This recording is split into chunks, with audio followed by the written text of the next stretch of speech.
नमस्कार, news point लेकर हाजिर हूं मैं राजीव। तो दोस्तों आइए आज शुरुआत इस एक वीडियो से करते हैं।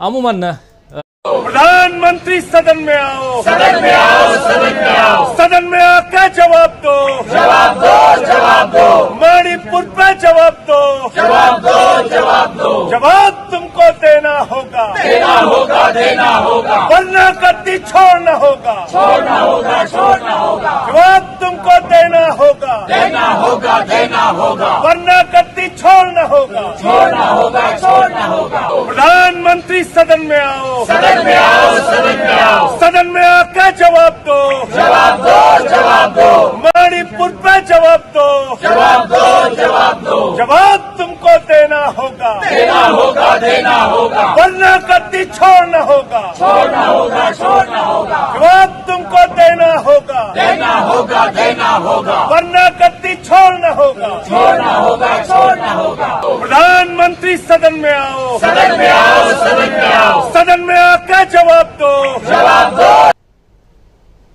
तो सुन रहे थे आप, प्रधानमंत्री सदन में आओ, सदन में आके जवाब दो, वरना गद्दी छोड़ना होगा। तो ये वो नारे हैं दोस्तों जो आज संसद परिसर में गूंज रहे थे। विपक्षी दलों का गठबंधन या इंडिया यानी Indian national developmental inclusive alliance के कई नेता आप यहां देख रहे हैं कि काले कपड़ों में हैं और वो नारे लगा रहे हैं कि प्रधानमंत्री चुप्पी तोड़ो, प्रधानमंत्री सदन में आओ। लेकिन संसद से दूर, सदन से दूर राजस्थान में प्रधानमंत्री नरेंद्र मोदी जनता को बता रहे थे कि यूपीए ही इंडिया है, INDIA है और इंडिया ही यूपीए है। विपक्षी दलों ने सिर्फ नाम बदला है, काम उनका वही है। जरा सुन लेते हैं प्रधानमंत्री नरेंद्र मोदी राजस्थान में। लोगों को याद ना आए इसलिए इन्होंने अपना नाम UPA से बदलकर INDIA कर दिया और इतना लंबा कर दिया कि लोग भूल जाएं। UPA के नाम बदला है ताकि ये आतंकवाद के सामने घुटने टेकने का अपना पाप छिपा सके। इन्होंने नाम बदला है ताकि ये कर्ज माफी के नाम पर किसानों से विश्वासघात को छिपा सके। UPA नाम बदला है ताकि ये गरीबों के साथ किए गए छल कपट को छिपा सके। तो नाम बदला है इन्होंने यानी यूपीए की बात कर रहे हैं, INDIA, इंडिया पूरा नहीं कह रहे हैं लेकिन INDIA कह रहे हैं प्रधानमंत्री नरेंद्र मोदी। और हैं कहां? तो राजस्थान में। आपको बता दूं कि मोदी जी पिछले 6 महीने में 7 बार, जी हां 7 बार 6 महीने में राजस्थान का दौरा कर चुके हैं। राजस्थान दिल्ली के करीब है लेकिन मोदी जी के लिए तो हर राज्य ही करीब होना चाहिए। 7 बार न सही, कम से कम 1 बार तो वो मणिपुर जा ही सकते थे। लेकिन मणिपुर से अभी उन्हें कोई चुनावी फायदा नहीं मिलने वाला है, जबकि राजस्थान जाकर वहां के पैसों से, वहां पर जनता के पैसों से कहें तो करोड़ों के कामों की शुरुआत दिखाकर बीजेपी को सत्ता में लाने की कोशिशें की जा सकती हैं। इसीलिए चुनावी राज्य राजस्थान में मोदी जी बार बार पहुंच रहे हैं। इस बार उन्होंने अपने भाषण में इंडिया यानी विपक्षी मोर्चे को निशाने पर तो लिया ही और कहा कि इंडिया के लेबल से वो अपने पुराने कामों यानी यूपीए के समय के कारनामों को छुपाना चाहते हैं। अगर उन्हें सच में इंडिया की परवाह होती तो क्या वे विदेशियों को भारत में दखल देने के लिए कहते? उन्होंने एक बार नारा दिया था, Indira is India, India is Indira. ये सारी बातें प्रधानमंत्री नरेंद्र मोदी ने आज भाषण में कही है। उस समय जनता ने उन्हें उखाड़ फेंका था। इन अहंकारी लोगों ने फिर से ऐसा किया है। वे कहते हैं यूपीए ही इंडिया है, इंडिया ही यूपीए है। जनता एक बार फिर उनके साथ वैसा ही व्यवहार करेगी। ये बातें यहां दोस्तों इसलिए रख रहा हूं, इस भाषण को यहां आपके सामने थोड़ा सा पाठ सुनाया, थोड़ा सा उनके भाषण को यहां आपके सामने बता रहा हूं, इसलिए बता रहा हूं क्योंकि इस भाषण को सुन करके कोई नादान भी कह देगा कि यह चुनावी भाषण है। कल प्रधानमंत्री नरेंद्र मोदी साहब जो हैं, उन्होंने प्रगति मैदान में हवन के लिए समय निकाला था, वहां हवन किया था, वहां भी भाषण दिया। इससे पहले बीजेपी संसदीय दल की बैठक में भी वो भाषण दे चुके हैं और वहां भी इंडिया के बारे में बात कर चुके हैं और कह चुके हैं कि इंडियन मुजाहिदीन जो है, यानी कि इंडिया की तुलना इंडियन मुजाहिदीन से, इंडिया की तुलना वो ऐसे तमाम ईस्ट इंडिया कंपनी से, ऐसे तमाम अलग अलग ढंग से करने की कोशिश कर रहे थे जो कहीं ना कहीं नकारात्मकता को साबित करता है, देश के लिए पॉजिटिविटी नहीं लाता है। ऐसे चीजों से इंडिया का नाम जोड़ रहे थे प्रधानमंत्री नरेंद्र मोदी। पिछले 3 दिनों में लगातार इंडिया का राग अलापते हुए प्रधानमंत्री नरेंद्र मोदी दिखाई दे रहे हैं और जहां भी उनको मौका मिलता है वहां मोदी जी भाषण दे रहे हैं और वहां इंडिया की बात कर रहे हैं। लेकिन संसद के भीतर जुबान खोलने से प्रधानमंत्री नरेंद्र मोदी क्यों कतरा रहे हैं, यह सवाल तो पूछा जाएगा। कांग्रेस अध्यक्ष मल्लिकार्जुन खड़गे ने भी आज कहा है कि आज लोग जागृत हो गए हैं। आप टेंपल ऑफ डेमोक्रेसी यानी संसद में नहीं आते हैं मोदी जी, मगर राजस्थान में भाषण देते हैं। जरा सुनिए क्या कुछ कह रहे हैं कांग्रेस अध्यक्ष मल्लिकार्जुन खड़गे। आज लोग जागृत हो गए हैं और वो लड़ेंगे, लड़ते रहेंगे। और तुम, इसका मतलब यही है, तुम पार्लियामेंट, ये जो टेंपल ऑफ डेमोक्रेसी है, यहाँ पर बात नहीं करना चाहते हैं। आप जाके राजस्थान में मेडिकल कॉलेज ओपन करके पॉलिटिकल भाषण देना चाहते हैं। आप यहां टेंपल ऑफ डेमोक्रेसी यानी संसद में आप भाषण देना नहीं चाहते हैं, लेकिन दूसरी जगह जाकर के आप भाषण देते हैं, राजस्थान में भाषण दे रहे हैं। तो दोस्तों, बीजेपी पर लोकतंत्र को कलंकित करने का आरोप इंडिया के नेता लगा रहे हैं। आज इंडिया ने यह भी तय किया है कि उसका एक प्रतिनिधि मंडल 29 और 30 जुलाई को मणिपुर जाएगा। कल तो स्मृति ईरानी ने चीख चीख कर राहुल गांधी पर मणिपुर में आग लगाने का इल्जाम लगाया था।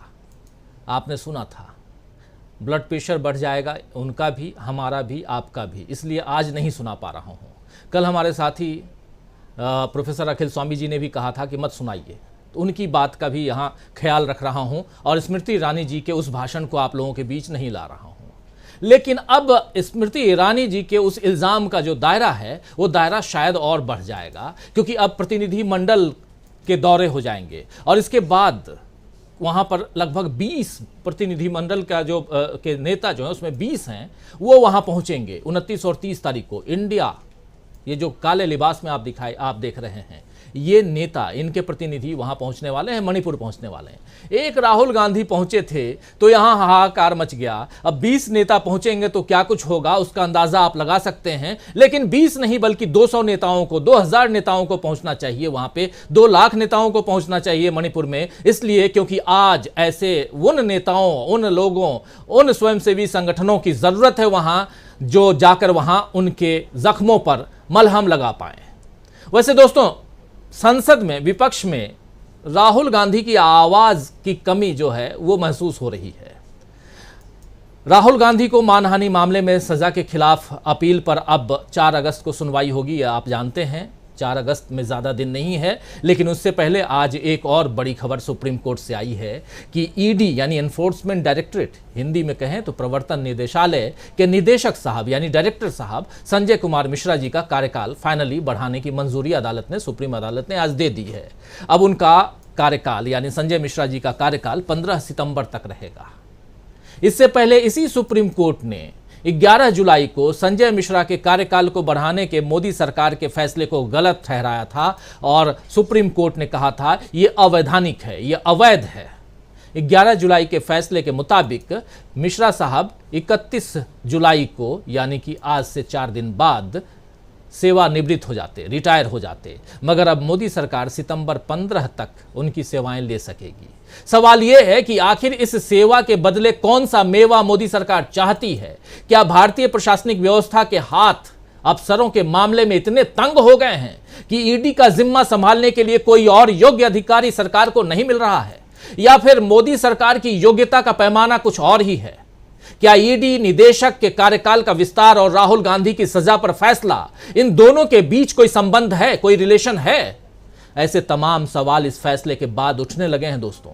ये मैं या हमारी टीम नहीं कह रही है, ये आज चर्चा का विषय है, इसलिए आप लोगों के बीच रख रहा हूं। खैर, सियासी उठापटक के बीच और सवालों के बीच आज राहुल गांधी केरल के मंदिर में गांधी जी के प्रिय भजन रघुपति राघव राजा राम सुनते हुए नजर आए। आइए जरा हम भी सुनते हैं, सुनिए।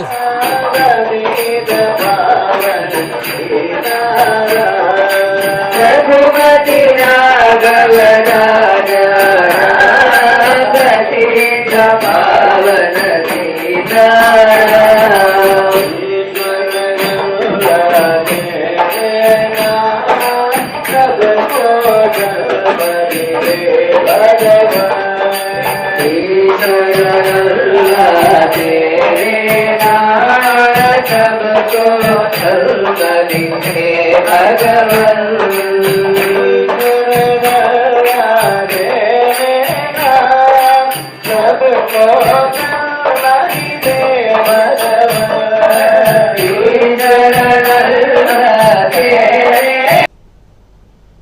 तो ईश्वर अल्लाह तेरे नाम, सबको सन्मति दे भगवान। राहुल गांधी वहां हैं, पूजा कर रहे हैं, और ये केरल है।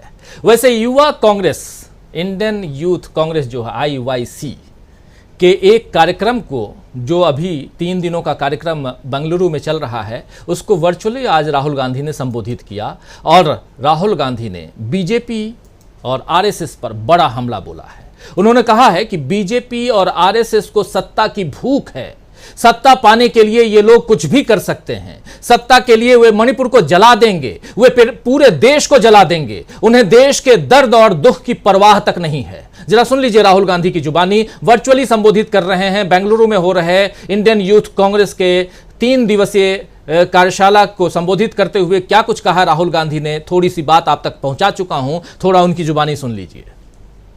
वो सिर्फ सत्ता चाहते हैं और सत्ता के लिए वो कुछ भी कर देंगे। मणिपुर को जला देंगे, बाकी देश को जला देंगे। हरियाणा, पंजाब, उत्तर प्रदेश, सारे देश को जला देंगे, क्योंकि इनको सिर्फ सत्ता चाहिए और कुछ नहीं चाहिए। इनको देश के दर्द से कुछ फर्क नहीं पड़ता, दुख से कोई फर्क नहीं पड़ता, इनको सिर्फ सत्ता चाहिए। और यह लड़ाई है। एक तरफ आप बैठे हो, आप कांग्रेस पार्टी के भविष्य हो, आपके दिल में देश प्रेम है। जब देश को चोट लगती है, कहीं भी हो, मणिपुर में हो, तमिलनाडु में हो, जम्मू कश्मीर में हो, उत्तर प्रदेश में हो, कहीं भी हो, जब देश को चोट लगती है, देश के किसी नागरिक को चोट लगती है, चाहे वो हिंदू हो, मुसलमान हो, सिख हो, ईसाई हो, तमिल बोलता हो, बंगाली बोलता हो, आपके दिल में चोट लगेगी एकदम। आप उदास होगे, आपको पता भी नहीं लगेगा मूड क्यों खराब हो गया। मगर उनके दिल में ऐसी कोई बात नहीं है। RSS के लोगों को, बीजेपी के लोगों को कोई दर्द नहीं हो रहा, कोई दुख नहीं है उनके दिल में, क्योंकि हिंदुस्तान को बांटने का काम यही करते हैं और सदियों से करे आ रहे हैं। तो ये आपकी लड़ाई है। तो अपनी बात रखते हुए राहुल गांधी, और राहुल गांधी यही नहीं रुके, बल्कि प्रधानमंत्री नरेंद्र मोदी पिछले दिनों लगातार इंडिया, जी हां, जो नया गठबंधन है विपक्षी दलों का, उस पर वार कर रहे हैं। थोड़ी देर पहले आपने सुना भी, UPA is India, India is UPA कर रहे हैं प्रधानमंत्री नरेंद्र मोदी। तो दूसरी तरफ प्रधानमंत्री पर पलटवार करते हुए राहुल गांधी ने साफ साफ इंडिया के बारे में भी अपनी बात रखी है। जरा सुन लेते हैं वो भी जल्दी से, और आगे बढ़ते हैं। सुनिए। ऑपोजिशन अलायंस ने बहुत सुंदर नाम चुना।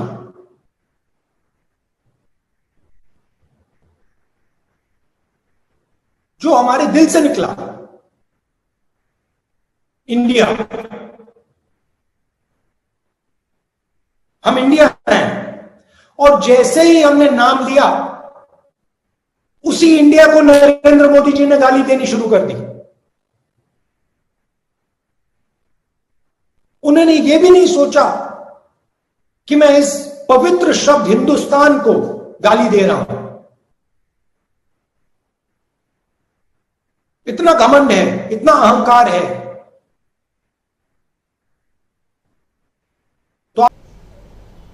तो मोदी जी के बारे में कह रहे हैं इस पवित्र शब्द, इतना बढ़िया नाम हम लोगों ने इंडिया दिया और उस हिंदुस्तान को गाली दे रहे हैं प्रधानमंत्री नरेंद्र मोदी। इतना अहंकार है, इतना घमंड है। तो दोस्तों देश जो है, राहुल जो है वो देश के भविष्य पर मंडराते हुए खतरे को देख रहे हैं। और इधर आज संसद में काले कपड़ों में विपक्ष के नेताओं को देखकर पीयूष गोयल ने कहा है कि काले कपड़ों में ये लोग यानी विपक्ष जो है उस प्रगति को स्वीकार नहीं कर सकते जो भारत ग्लोबल स्तर पर देख रहा है। उनके पहनावे की तरह उनका भविष्य भी काला है। ये सत्ता पक्ष की बात है। भारत की संस्कृति और परंपरा में दुश्मन के लिए भी शुभकामनाएं दी जाती हैं। ये तो आप जानते हैं दोस्तों, हमारी संस्कृति हमारी परंपरा यही है कि दुश्मन भी है लेकिन उसके लिए भी अच्छा ही कहेंगे हम। लेकिन यहां आप सुनिए कि क्या कुछ कहा जा रहा है। राजनीतिक शिष्टाचार भी यही कहता है, लेकिन विरोध से डरती हुई बीजेपी इंडिया के नेताओं के भविष्य को काला बता रही है। समझना यहां मुश्किल नहीं है कि इतनी दुर्भावनाएं मन में भर करके ये लोग किस तरह पूजा पाठ करते हैं, किस तरह प्रधानमंत्री नरेंद्र मोदी जी चाहे कल जो हवन कर रहे थे या उससे पहले अभी महीना भर पहले जो हवन उन्होंने किया नए संसद भवन के उद्घाटन में, वो पूजा पाठ है। तो किस तरह आप पूजा पाठ करते हैं, किस तरह की भक्ति की बात आप करते हैं? सवाल तो आएंगे ना, सवाल कई आएंगे और न्यूज़ पॉइंट में उन्हीं सवालों को डिकोड करने की हम कोशिश करते हैं। बीजेपी की क्या बढ़ती हुई हताशा है ये, और इस हताशा पर राहुल का वार है। राहुल गांधी जो कह रहे हैं, जो अभी आप सुन रहे थे, ये बीजेपी की हताशा को क्या और बढ़ा रही है?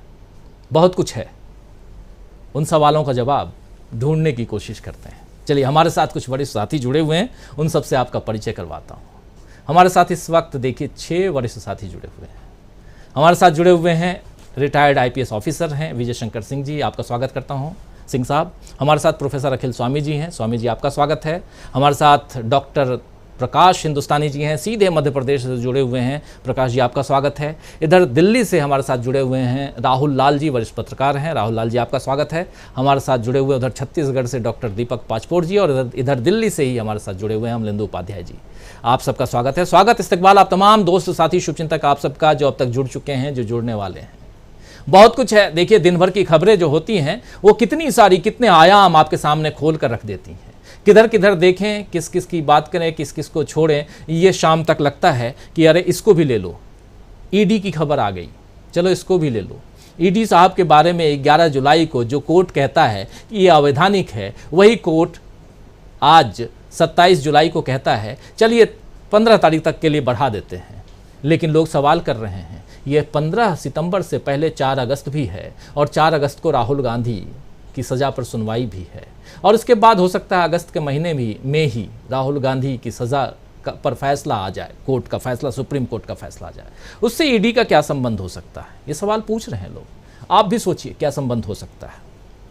अगर आपको समझ में आ जाए कमेंट बॉक्स में ज़रूर लिखिए क्या संबंध हो सकता है। एक सवाल आप सबके सामने रख रहा हूँ, लेकिन आना चाहता हूँ प्रोफेसर अखिल स्वामी जी आपके पास, और आपके पास सवाल दूसरा है कि यह हताशा जो प्रधानमंत्री नरेंद्र मोदी का भाषण है, दूसरी तरफ काले लिबास में जो कह रहे हैं वहां बैठे हुए तमाम विपक्षी दलों के नेता, इंडिया के नेता, प्रधानमंत्री होश में आओ, संसद में आकर भाषण दो, लेकिन संसद के अंदर कह रहे हैं पीयूष गोयल जी कि ऐसे लोगों को, उन्होंने तो नाम लेकर आज कहा कि अधीर रंजन चौधरी को हम बोलने नहीं देंगे। नहीं सुना रहा हूं, यहाँ पे आप लोगों के बीच नहीं रख रहा हूं, लेकिन ऐसी बहुत सारी बातें सदन के अंदर, सदन के बाहर हो रही हैं। क्या कुछ आप देख रहे हैं, क्या कुछ समझ रहे हैं, जरा हम सबको समझाइए। देखिए राजीव जी, सबसे पहले तो मैं आज आपको साधुवाद देना चाहता हूं, जो आपने आज गांधी जी का प्रिय भजन सुनवाया, आत्मा प्रसन्न हो गई। ये भारत की आत्मा है। विश्व का सबसे बड़ा राम भक्त और सबसे बड़ा वैष्णव महात्मा गांधी, उसके उस वचनों को आज आपने याद दिला दिया जिसकी भारत को आवश्यकता है। भारत को आज आवश्यकता इस बात की है कि ईश्वर अल्लाह तेरो नाम सबको सन्मति दे भगवान। आज देश को इसकी आवश्यकता है। महात्मा गांधी राम भक्त थे, असली राम भक्त थे। आज जो लोग घूम रहे हैं, राम का नाम लेके घूम रहे हैं, मुंह में राम बगल में छुरी वाले लोग हैं ये।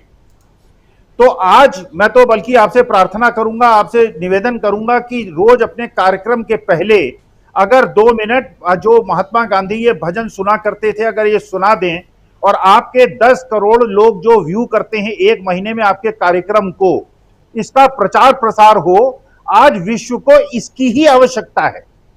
आज विश्व को इसी मूल मंत्र की आवश्यकता है कि ईश्वर अल्लाह तेरो नाम सबको सन्मति दे भगवान। आपने राजीव जी देखा, काशी के अंदर मस्जिद और मंदिर बगल बगल स्थित हैं, मथुरा के अंदर मस्जिद और मंदिर बगल बगल हैं। क्या आपने कभी मंदिर और मस्जिद को लड़ते हुए देखा? मंदिर के अंदर हमारे भगवान निवास करते हैं, मस्जिद के अंदर उनके अल्लाह निवास करते हैं। क्या उनको कभी आपस में लड़ते हुए देखा? कभी आपने ईश्वर और अल्लाह को लड़ते हुए देखा? कभी आपने मंदिर और मस्जिद को लड़ते हुए देखा?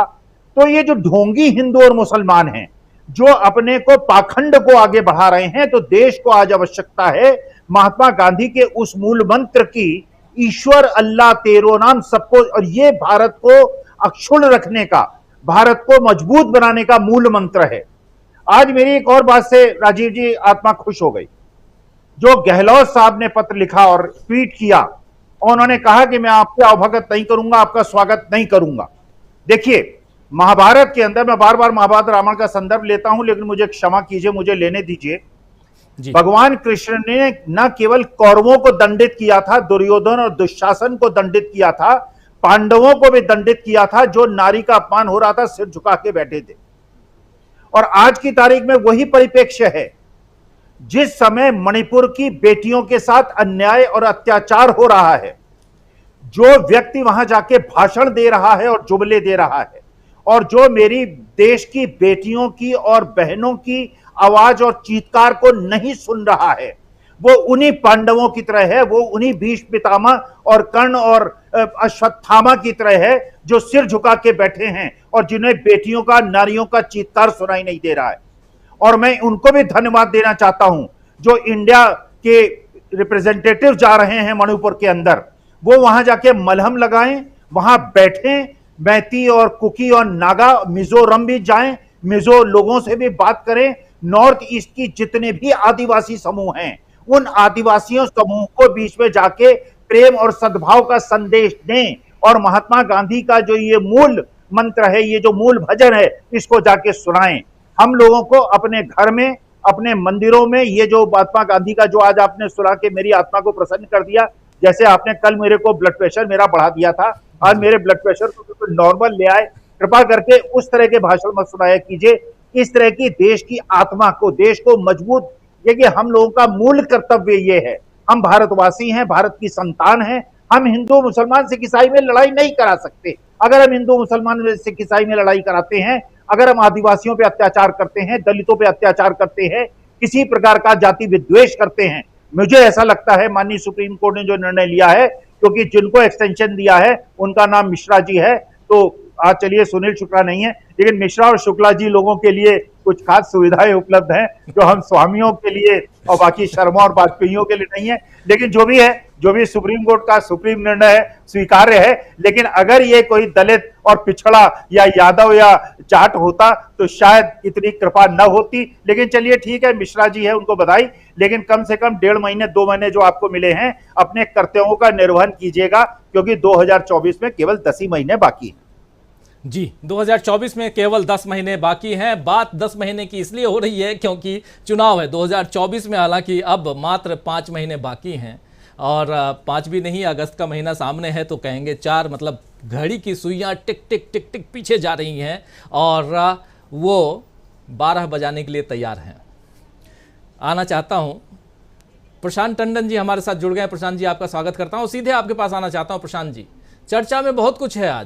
आज संसद भी है, आज प्रधानमंत्री नरेंद्र मोदी राजस्थान में थे और वहाँ की चर्चा भी है, चर्चा मणिपुर की भी है, चर्चा केरल से वर्चुअली जुड़े राहुल गांधी अपने युवा कांग्रेस, यूथ कांग्रेस के नेताओं को संबोधित कर रहे थे, वो चर्चा भी है। और चर्चा ईडी के निदेशक साहब को जो राहत मिली है, निदेशक साहब को राहत कह रहा हूँ तो ये शायद मैं गलत कह रहा हूँ, सरकार को, मोदी सरकार को जो राहत मिली है उसकी चर्चा भी है। इसलिए क्योंकि मोदी सरकार ही उनके एक्सटेंशन को आगे बढ़ाने के लिए गई थी, इसलिए मोदी सरकार को राहत कह सकते हैं। लेकिन ये मोदी सरकार को राहत की दरकार क्यों थी, इस पर कल थोड़ी बहुत चर्चा हमने की थी। यहीं से शुरुआत करना चाहता हूं। ये बहुत इंपॉर्टेंट है ये सवाल यहां रखना कि आखिर इसकी ज़रूरत क्यों। और लोग सवाल खड़े कर रहे हैं प्रशांत जी कि ये कुछ कनेक्शन तो नहीं है राहुल गांधी के केस से और ईडी से, ऐसी बातें भी कर रहे हैं। मुझे नहीं समझ में आ रहा, आपको अगर कुछ समझ में आ रहा हो तो ज़रूर रखिएगा यहाँ पे। और इन सब का कनेक्शन जो अभी स्वामी जी कह रहे थे कि 10 ही महीने यानी कि 2024 से भी कुछ है क्या, ये बात एक डिस्क्लेमर के साथ ये सवाल आपके सामने लाना चाह रहा हूं। जो फैसला सुप्रीम कोर्ट का है वो सिर्फ आंखों पे, लेकिन विश्लेषण तो कर ही सकते हैं ना। बिल्कुल राजीव जी, सुप्रीम कोर्ट का फैसला बहुत दुर्भाग्यपूर्ण है, क्योंकि इसी बेंच ने यह कहा कि इनका एक्सटेंशन इलीगल है। अब एक इलीगल काम को उन्होंने आगे बढ़ा दिया। मतलब ये वैसा ही है कि कोई ट्रैफिक पुलिस वाला अगर ये कहे कि ये रेड लाइट आपने जंप की है और आपने कानून तोड़ा है, आप ऐसा करो कि अगली वाली रेड लाइट भी तोड़ दो। ये बहुत मतलब विरोधाभास में। और जो आप अभी शुरुआत में मैं सुन रहा था जब आप बोल रहे थे, आपको सवाल खड़े कर रहे थे कि क्या संजय कुमार मिश्रा ही एकमात्र ब्यूरोक्रेट हैं जो और कोई उनका विकल्प नहीं है। ये सवाल जज साहब ने भी पूछे, लेकिन जज साहब ने उनको मोहलत दे दी। और उनको मोहलत नहीं दी है, मोहलत मोदी सरकार को दी है। और बिल्कुल साफ इसके तार जुड़ते हैं। देखिए, कोर्ट का फैसला अपने आप में एक इंडिपेंडेंट फैसला है और उन्होंने सरकार की वो दलील मान ली कि एफएटीएफ का रिव्यू, जिसके बारे में कल मैंने विस्तार से चर्चा की थी, वो पेंडिंग है, वो चल रहा है। तो एफएटीएफ का रिव्यू ईडी को नहीं करना है अकेले, ईडी के ऊपर तमाम संस्थान हैं।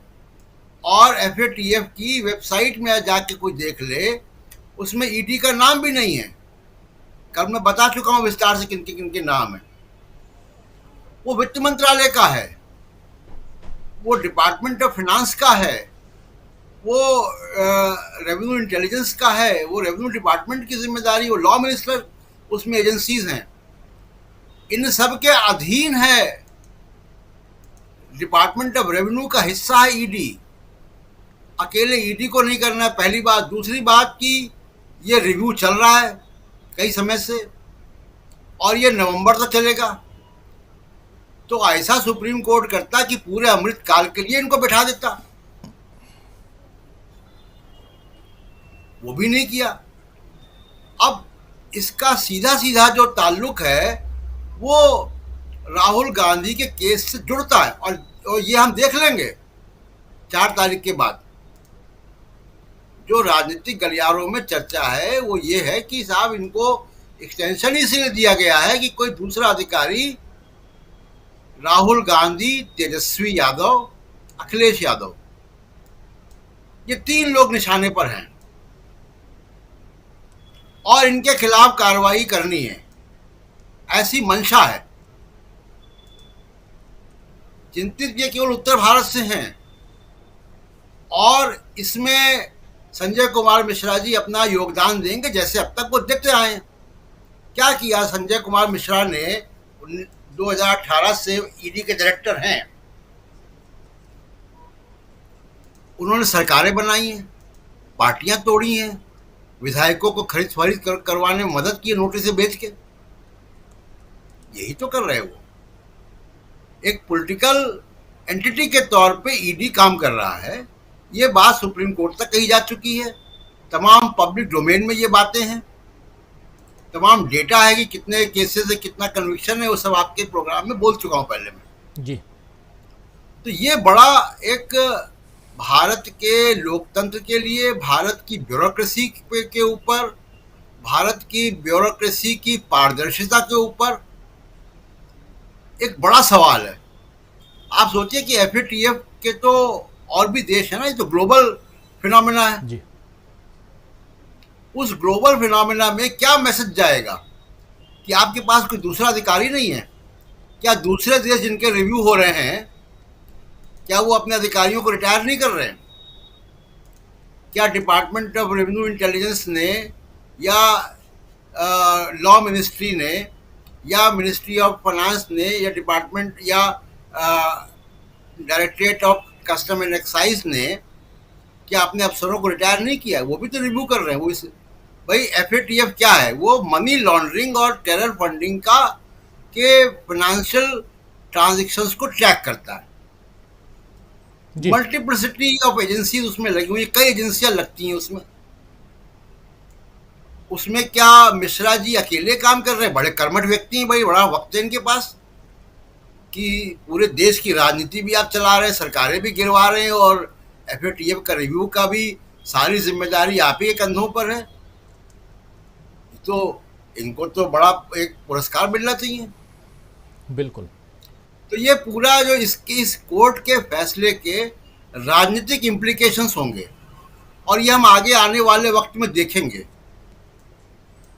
बिल्कुल, हो सकता है कि सदबुद्धि आ जाए, ना करें, लेकिन ये कि नियत वैसी ही है। नियत क्यों मैं कह रहा हूं?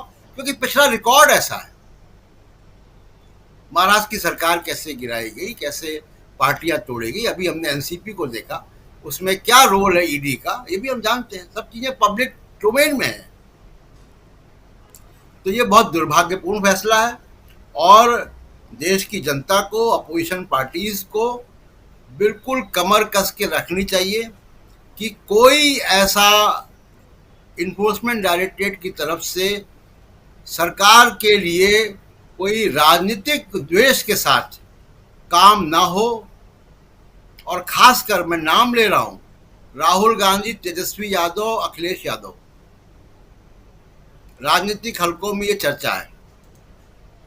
तो ED के डायरेक्टर पर जो संजय कुमार मिश्रा है, उनके ऊपर मीडिया की निगाह होगी, उनके ऊपर पॉलिटिकल पार्टीज की निगाह होगी।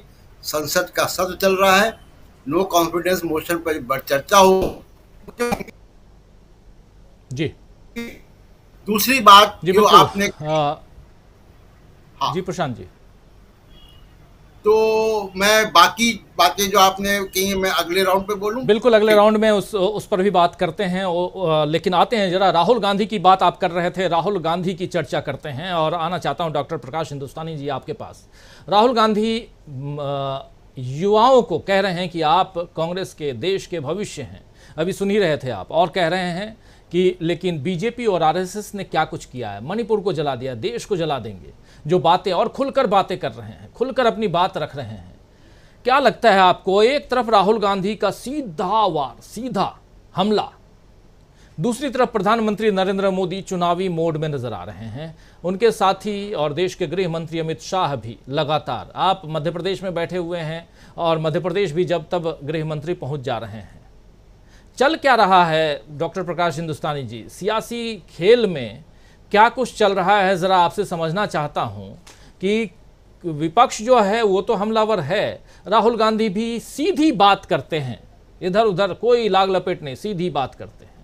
लेकिन जो सत्ता पक्ष है उसमें भी जो दो लोग हैं, मोदी जी और अमित शाह, ये दोनों क्या कर रहे हैं?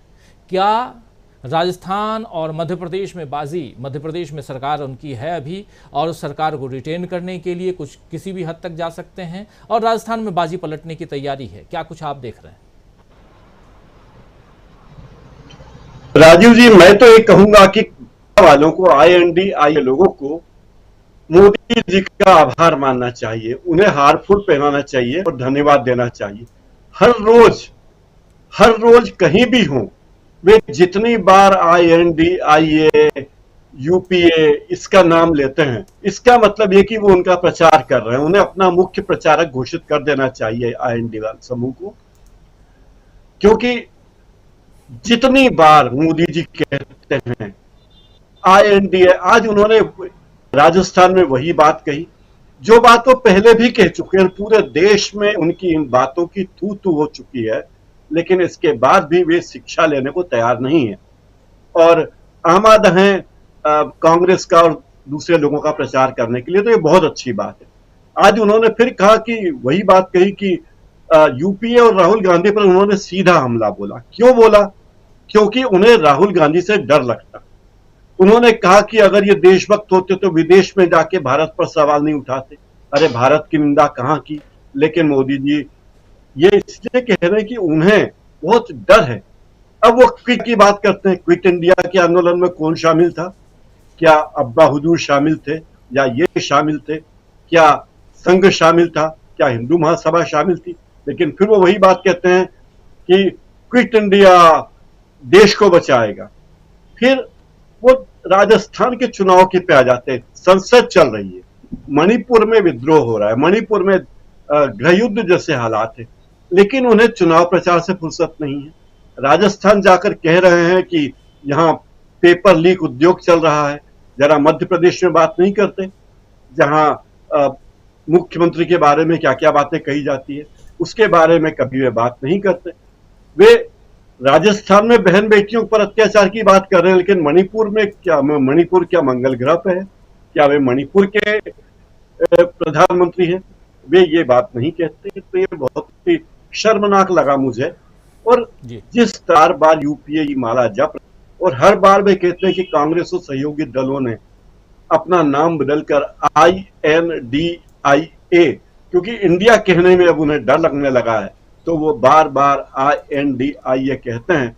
और फिर वही बात, east India company, student Islamic movement of India, popular front of India, ये सारे नाम, सारी बातें वो कह रहे हैं और बार बार यूपीए या इंडिया के क्या जिक्र कर रहे हैं।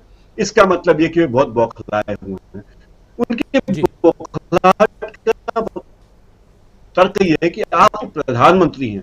पहले सदन कम से कम साल में 120 से 130 जाता था, लेकिन 60 दिन और 60 दिन जब तो भी गति नहीं है। हमारे देश के प्रधानमंत्री जिनकी नौकरी है कि वो सदाकर अपनी बात सदन में सवालों के जवाब दें, वो जवाब नहीं देते। काले कपड़ों पर वो तंज कसते हैं नेता। सदन में, राज्यसभा में जयशंकर जिन मुद्दों पर चाहिए उन मुद्दों पर बात में जो वो जब बोलते हैं तो पूरे सदन में बीजेपी के सदस्य मोदी मोदी चिल्लाते हैं।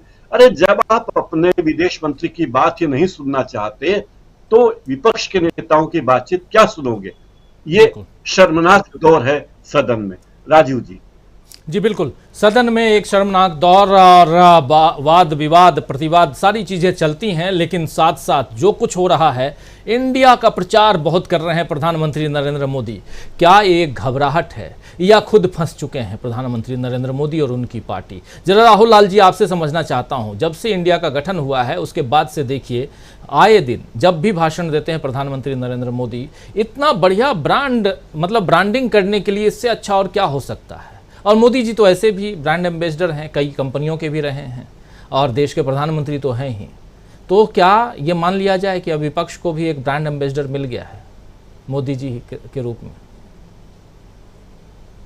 देखिए, मैं तो ये कहूंगा कि राहुल जी ने, टीम इंडिया ने एक तरह से एक प्रयास किया पूरे प्रकरण को लेकर, उन्होंने इंडिया नाम रखा। और जो प्रयास था विपक्षी गठबंधन का कि आप टीम इंडिया नाम रखेंगे और मोदी जी के राष्ट्रवाद का असली क्रूर स्वरूप बाहर आ जाएगा, वो इतना जल्दी आएगा ये इसकी उम्मीद नहीं थी। लेकिन वो त्वरित तौर पर आ गया कि इन्होंने इंडिया नाम रखा नहीं कि वो उनकी तरफ से जो है कि तमाम उस प्रकार की टिप्पणियां आनी शुरू हो गई। राजीव जी, आवाज थोड़ी मेरी कट रही है। जी आवाज मेरी मैं कह रहा हूं कि प्रधानमंत्री जी से कितनी हड़बड़ी में रहे वो, कि वो हल्ला उन्होंने कर ही दिया। सोचिए कि उनको क्या क्या कहना पड़ गया। वो कभी एक तरह से किसी आतंकवादी संगठन से तुलना कर रहे हैं, किसी और जगह से तुलना कर रहे हैं। तो एक घबराहट की स्थिति है। देखिए, जब प्रधानमंत्री कह रहे हैं कि भाई क्या आपने यूपीए के नाम को छुपाना चाह रहे हैं, माननीय प्रधानमंत्री जी आप तो धन्यवाद के पात्र हैं। आप, अच्छी बात है कि आप बार बार कहते रहे। और पुराने यूपीए भी अपने गरिमामय चीजों के लिए जाना जाता है। वो राइट टू एजुकेशन के लिए जाना जाता है, वो एक तरह से मनरेगा के लिए जाना जाता है, वो पारदर्शिता के तमाम चीजों के लिए जाना जाता है जो उस समय तमाम प्रकार की चीजें, क्रांतिकारी चीजें हुई उस जमाने में। तो अगर प्रधानमंत्री जी इसी तरह से यूपीए का नाम लेते रहेंगे, हमें लग रहा है कि टीम इंडिया वालों के प्रचार का काम अभी हिंदुस्तानी जी बिल्कुल सही कह रहे थे, उसके काम को उन्होंने और काफी सामान्य और आसान कर दिया है। नंबर 1 चीज। नंबर 2, देखिए पूरा देश ये समझ चुका है कि प्रधानमंत्री जी मणिपुर में बिल्कुल चुप्पी साधे हुए रहते हैं, उसके मामले पे बोलते हैं, सदन के बाहर बोलते हैं। वो लगातार पूरे देश दुनिया में घूमकर बोल सकते हैं, लेकिन वो सदन के भीतर नहीं बोल रहे हैं। ये भी एक तरह से आप सोच के देखिए कि राहुल गांधी नहीं है सदन में, लेकिन जो टीम इंडिया सदन में है उसकी पूरी घबराहट अभी भी उनके ऊपर नजर आ रही है। और अभी भी सोचिए किस हिसाब से वो गारंटी दे रहे हैं। देखिए आज अब तो जनमानस में एक बात बड़ी सामान्य हो गई है राजीव जी, लोग 2 डेट को कोट करना शुरू कर चुके हैं। सुप्रीम कोर्ट लोकतंत्र है, अगर आप लोकतंत्र के दायरे में विश्लेषण और मूल्यांकन के दायरे में सभी आएंगे। 11 जुलाई और आज के डेट में सुप्रीम कोर्ट ने जो फैसले में अंतर किया उसके ऊपर सबों की दृष्टि है कि 11 जुलाई और 27 जुलाई ये डेट भी लोगों के डेट फ्रेम में याद है। और साथ ही साथ प्रधानमंत्री का जो 27 जून और 2 जुलाई, 27 जून को भोपाल में दी गई गारंटी और 2 जुलाई को जिस तरह से माननीय प्रधानमंत्री जी ने उस गारंटी को तोड़ा और अजित पवार को उप मुख्यमंत्री बनाया, बाद में उनको पूरा खजाना ही सौंप दिया। और अब तो चर्चा यह है कि उन्हें मुख्यमंत्री का पद भी दिया जाएगा। तो उनके भ्रष्टाचार की गारंटी की क्या स्थिति में प्रधानमंत्री नया गारंटी दे रहे हैं कि अगले टर्म में जीतूंगा और देश को तीसरा अर्थव्यवस्था भी बनाऊंगा। तो अब दुनिया समझ चुकी है कि ये बेवकूफी का जो गारंटी वाला किस्सा है वो भी उनका नहीं चलने वाला है। राजस्थान के मामले पर लाल डायरी पे तो प्रधानमंत्री ऐसे बोल रहे हैं जैसे लग रहा है कि वो लाल डायरी में क्या लिखा हुआ है उन्होंने राजेंद्र जी को दिया हुआ हो कि उस डायरी के एक पंक्तियों को पढ़ा हुआ हो उन्होंने। बहुत सारे लोग ये चीज कह रहे हैं कि भाई हो सकता है उसमें लाल डायरी के भीतर क्या था, प्रेम पत्र था, कविता थी, कहानी थी, क्या लिखा हुआ था। प्रधानमंत्री इतने दावे के साथ कैसे कह सकते हैं कुछ लाल डायरी में क्या था। तो देखिए प्रधानमंत्री घबराए हुए हैं, टीम इंडिया से घबराए हुए हैं, 3 जगह के जो चुनाव आने वाले हैं उससे घबराए हुए हैं। चूंकि जो राजस्थान में डिलीवरी सिस्टम है, अशोक गहलोत वहां पे देखिए उन्होंने जो काम किया है उनका डिलीवरी सिस्टम बोल रहा है। गारंटी उन्होंने अशोक गहलोत ने जो गारंटी की बात जनता को कही थी वो डंके के चोट पर जनता के बीच में जा रहे हैं। तो एक तरफ है असली गारंटी देने वाले टीम इंडिया के लोग और एक तरफ है नकली गारंटी देने वाले हमारे माननीय प्रधानमंत्री जी। तो देश के सामने में असली गारंटी और नकली गारंटी की बात है। प्रधानमंत्री जी ने तो मणिपुर को लेकर भी कहा था कि मणिपुर में आप डबल इंजन की सरकार बनाइए, मणिपुर को अनंत ऊंचाई तक पहुंचा देंगे। लेकिन अपने सत्ता की स्वार्थ की राजनीति जो कि इनकी पूरी पृष्ठभूमि रही है अब तक 2002 से उस राजनीति को पूरा देश देख और समझ रहा है, उसी राजनीति की पूरी 100% पुनरावृत्ति मणिपुर में हुई है। आप सोच के देखिए कि अगर 370 हटा सकते हैं, जम्मू कश्मीर में पूरे शांति के साथ इन्होंने 370 हटा लिया, इनकी इच्छा शक्ति थी, तो मणिपुर जहां पे की आबादी केवल 30 लाख की है वहां पे अभी भी हिंसा कैसे हो रही है जब पूरे दुनिया में हंगामा मचा है, संसद में हंगामा मचा हुआ है और अभी भी उस मणिपुर को ये शांत नहीं कर पाए। इसका मतलब है कि ये मणिपुर को शांत करने में इनकी थोड़ी भी रुचि नहीं है। राहुल गांधी से अगर थोड़ी भी प्रेरणा लेते तो इस देश का काफी हद तक समस्या का समाधान वो कर चुके होते।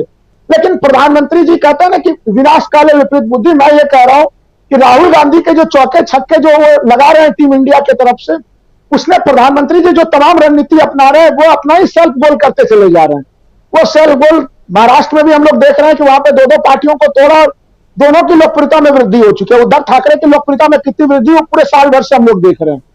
आप जितना ही कुठाराघात हमला करेंगे, अगर आप तेजस्वी यादव पे हमला करेंगे वो बिहार में और मजबूत होंगे। आप राहुल गांधी पे हमला जितना कर रहे हैं वो और मजबूत हो रहे हैं। तो अब ये चलने वाला नहीं है। देश लोकतंत्र के लोकतांत्रिक मूल्यों को, जो वास्तविक लोकतांत्रिक और गांधीवादी मूल्य है, उसके तरफ देश अब जाना चाहता है। यही कारण है कि प्रधानमंत्री को बाध्य होना पड़ रहा है। 1942 के भारत छोड़ो आंदोलन का तो कभी इनके संस्थाओं ने कभी सहयोग नहीं किया। आज प्रधानमंत्री उसी क्विट इंडिया के नाम पर इंडिया शब्द को बदनाम करने की कोशिश कर रहे हैं। इसे भारत कभी स्वीकार नहीं करेगा। Quit India.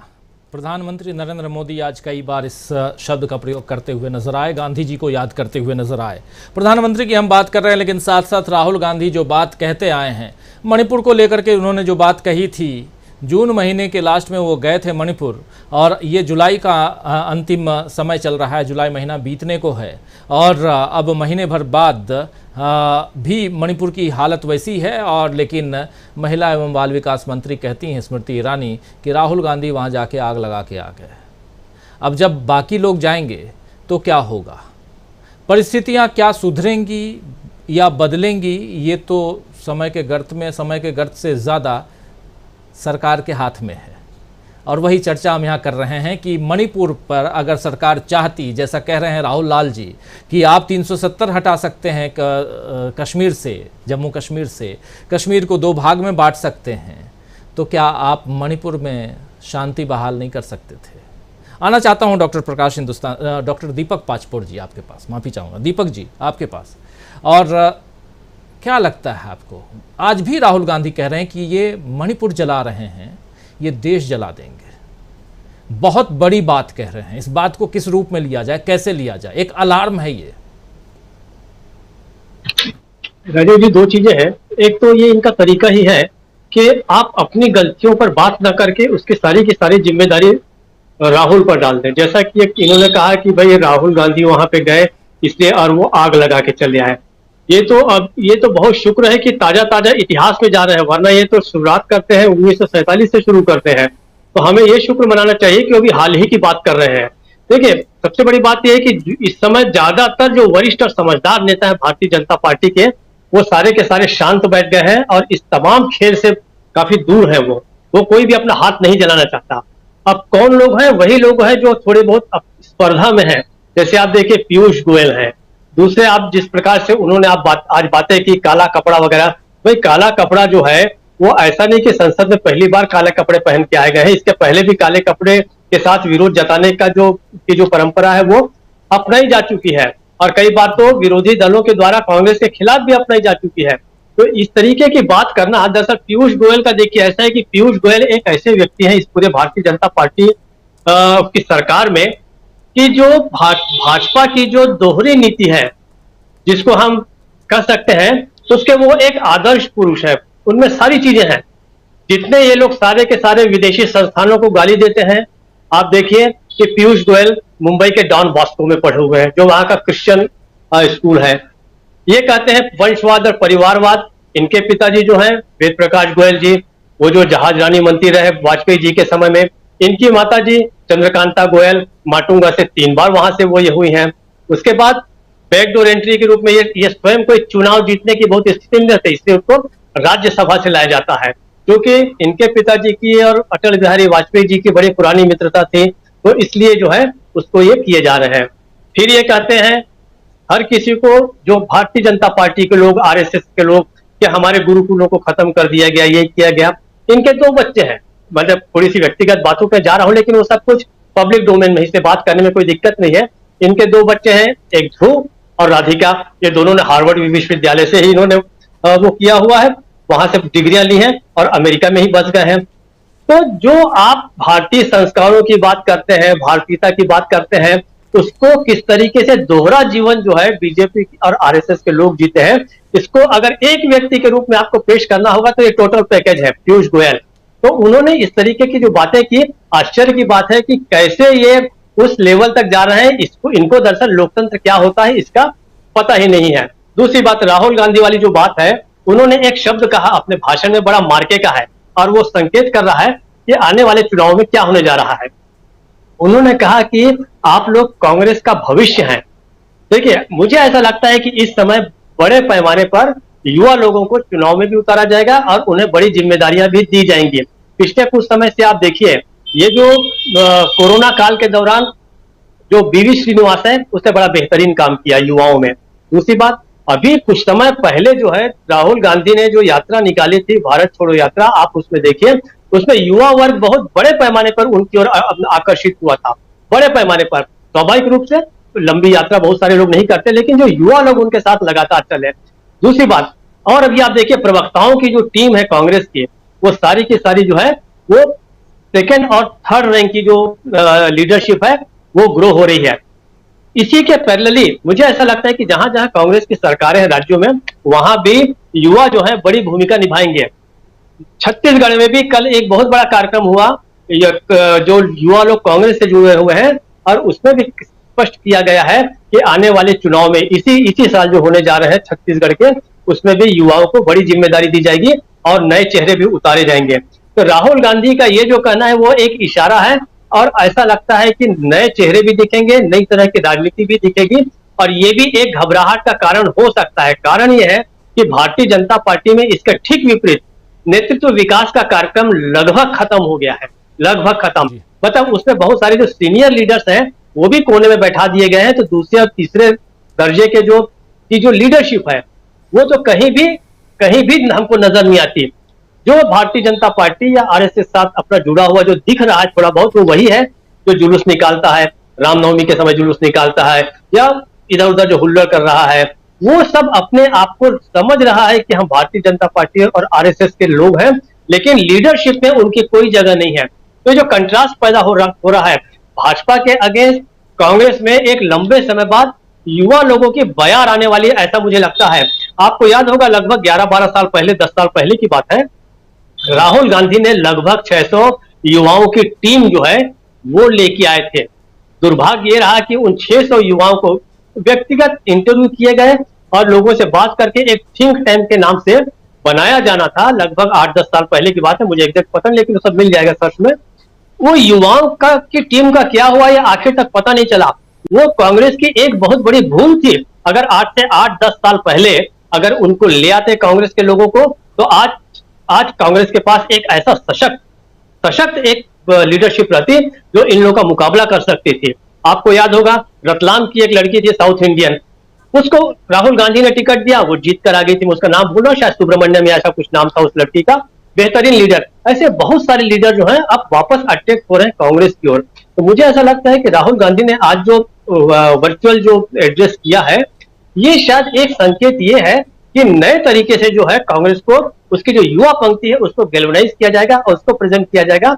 ये एक अच्छी बात है और यही जो है भारतीय जनता पार्टी की हताशा के कारण हो सकता है और जिस पर राहुल जो है वो वार कर रहे हैं। राजीव जी, राहुल वार कर रहे हैं, लेकिन क्या बीजेपी जो है, आना चाहता हूं सिंह साहब आपके पास, हम कुछ भी करेंगे, जैसे भी रहेंगे, जैसे भी बोलेंगे, जो भी करेंगे जनता मानती जाएगी और उसी पैटर्न को अभी अपनाते हुए, उसी पैटर्न पे आगे बढ़ते हुए बीजेपी दिखाई देती है। प्रधानमंत्री नरेंद्र मोदी परिवारवाद की बात कर लें, प्रधानमंत्री नरेंद्र मोदी भ्रष्टाचार की बात कर लें, प्रधानमंत्री नरेंद्र मोदी तमाम अभी इंडिया बनाम यूपीए, इंडिया ही यूपीए है, यूपीए ही इंडिया है, क्विट इंडिया, तमाम इंडियन मुजाहिदीन से लेकर के और ईस्ट इंडिया कंपनी तक कह दिया उन्होंने सब कुछ। लेकिन इन सब के साथ साथ क्या लगता है कि जनता जो है वो, यहाँ की जो पब्लिक है वो मोदी जी जो कह रहे हैं वही सुनती रहेगी, वही सुन रही है। और राहुल गांधी जो बात यहाँ कर रहे हैं, राहुल गांधी जो पलटवार कर रहे हैं, राहुल गांधी जो कह रहे हैं कि मणिपुर के हालात जिसकी चिंता पहले ही जता दी गई थी, जिसके बारे में हम ऑलरेडी पहले बोल चुके हैं, और अगर उस पर न चेता जाए तो देश की हालत भी वैसी ही होगी। एक बहुत बड़ी चेतावनी है। तो एक तरफ राहुल गांधी, दूसरी तरफ प्रधानमंत्री नरेंद्र मोदी का अपना ढर्रा राजनीति करने का, देश चलाने का नहीं, राजनीति करने का, कैसे देखा जाए दोनों में? और आज की तारीख में इसकी तुलना इसलिए भी जरूरी है सिंह साहब क्योंकि अब देश चुनाव की तरफ बढ़ रहा है। 2014 में चलिए, जब सरकार बदल रही थी और मोदी जी एक मसीहा के रूप में नजर आ रहे थे, आप कितने भी भाजपा और आरएसएस की विचारधारा के खिलाफ हो, आप किसी के सामने कहने की हिम्मत नहीं पड़ती थी। जैसे ही आप शुरू करते थे मोदी के खिलाफ, लोग सर पे चढ़ जाते थे। तो उस समय यही जनता थी जो मोदी से कुछ उम्मीद लगाए बैठी थी। वह उम्मीद किस बात की थी? वह उम्मीद राम मंदिर की नहीं थी, वह उम्मीद यूसीसी की नहीं थी, वह उम्मीद किसी धार्मिक मुद्दे की नहीं थी, वह उम्मीद थी गुजरात मॉडल की, जिसके बारे में कहा गया था कि गुजरात देश का सबसे बड़ा विकसित मॉडल है। इतना शोर शराबा आईटी सेल ने किया, और लोगों ने किया, गुजरात के लोगों से भी जब बात हुई, कहती भाई हमारा प्रांत तो बहुत सरसब्ज है और बहुत विकसित है, उसकी तुलना में हम यूपी बिहार वाले जो वहाँ नौकरी करते हैं, निश्चित रूप से एक प्रकार की हीन ग्रंथ से आ जाते थे कि हमें गुजरात की तरह बनना है। लेकिन धीरे धीरे जैसे ही भूमि अधिग्रहण बिल आया, नकाब उतरना शुरू हुआ कि सरकार गुजरात मॉडल नहीं बल्कि गुजरात का जो क्रोनी कैपिटलिस्ट मॉडल है उसको लाना चाहती है। उसके बाद जब नोटबंदी हुई, नोटबंदी के बाद की हालत खराब हुई। अंत में 2019 का जब इलेक्शन नजदीक आया तो उस समय बिल्कुल ऐसा लग रहा था कि नरेंद्र मोदी वो नहीं है जो 2014 में है। इसी बीच पुलवामा होता है और उसी के जवाब में बालाकोट होता है। तब पुलवामा के बारे में सच्चाई किसी को नहीं पता थी, जो सत्यपाल मलिक साहब ने कही थी। ये सच्चाई भी अब सामने आ गई है। पुलवामा के बाद ये अपने एजेंडे पर आए 370 खत्म करने के, और तब लोगों को लगा कि शायद 370 खत्म होने के बाद जम्मू कश्मीर में कानून व्यवस्था सुधर जाएगी, राज्य विकसित कर जाएगा। लेकिन आप देख लीजिए 370 खत्म होने के बाद भी आज तक वहां सेना की कोई टुकड़ी हटाई नहीं गई है। जितनी है उतनी ही है। और सेना अगर जितने लंबे समय तक किसी राज्य में रहती है तो फटीग हो जाती है, थक जाती है। इतने लंबे समय तक सेना को नहीं रखा जा सकता, और ये रख रहे हैं। उसके बाद कोरोना आया। कोरोना में प्रधानमंत्री चुप रहे, एक शब्द भी नहीं कहा, ताली बजवाते रहे, दीपक जलवाते रहे, लेकिन उसमें कुछ नहीं। बिना ऑक्सीजन के लोग मरे हैं, ये हमने आपने सबने पूरे देश में टीवी पर देखा है, जलती हुई लाशें देखी हैं। और शायद ही कोई ऐसा घर परिवार हो या रिलेशन में हो जिनके घर कोई न कोई इस कोरोना की डेथ न हुई। तो जाहिर है कि इन सब स्थिति को देखते हुए जनता का भी सब्र और जनता का भी जो उम्मीदें थी वो सब धराशायी होती गई। अब उस उम्मीदों के लिए वो कोई विकल्प ढूंढ रही थी। विकल्प की जब बात होती थी तो कहा जाता था विकल्प ही नहीं है, राहुल गांधी ही एक विकल्प के रूप में नजर आ रहे थे। लेकिन इन्हें इनकी ही पार्टी के कुछ लोगों ने मिलकर गैर जिम्मेदार बताना शुरू किया। लेकिन अब स्थिति बदलती कब है, जब भारत जोड़ो यात्रा होती है। तो भारत जोड़ो यात्रा में जिस तरीके से भीड़ इकट्ठी हुई, जिस तरीके से लोग स्पॉन्टेनियस तरीके से जुड़े और पूरे देश की यात्रा किए, उससे माहौल बदल गया। आज जो विपक्षी एकता की बात हम कर रहे हैं, इंडिया की बात हम कर रहे हैं, इस एक्रोनिम इंडिया से बहुत ज्यादा प्रधानमंत्री जी दुखित हैं। उन्हें दुखी रहने दीजिए। लेकिन जो इंडिया नाम आया है, इंडिया की हम बात जो कर रहे हैं, इन सबके पीछे जनता की ताकत है।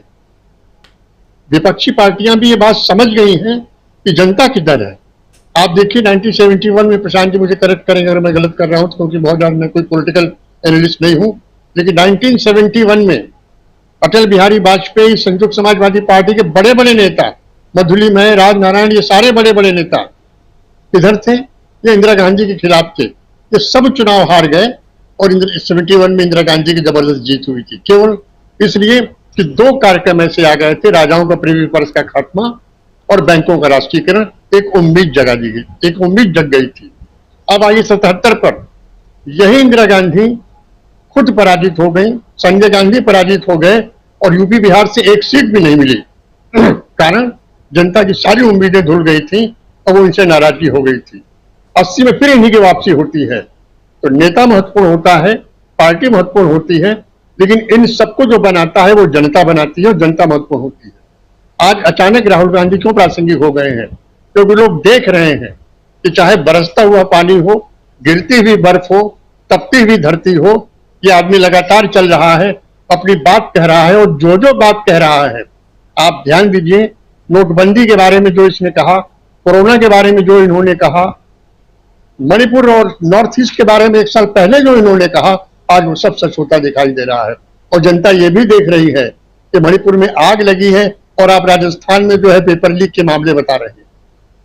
मणिपुर में एक महिला का परेड हो रहा है, पूरी दुनिया के बड़े बड़े जो संसदीय लोकतंत्र हैं वहां पर इनकी बहस हो रही है, अखबारों में एडिटोरियल लिखे जा रहे हैं, खबरें आ रही हैं और आप उसका नाम तक नहीं ले रहे हैं। तो जनता इतनी बेवकूफ नहीं है, वो कहती नहीं है, वो चुपके से जब अंदर से निकलती है बटन दबा के तो उसका परिणाम बिल्कुल सामने होता है। अब आते हैं इस मामले में, जो मुकदमा आज सरकार जीत गई है, निश्चित रूप से ये दुर्भाग्यपूर्ण है। और यहाँ पर यह भी एक सवाल उठता है कि क्या जो अवैध था उसी अवैध को बढ़ा दिया गया है?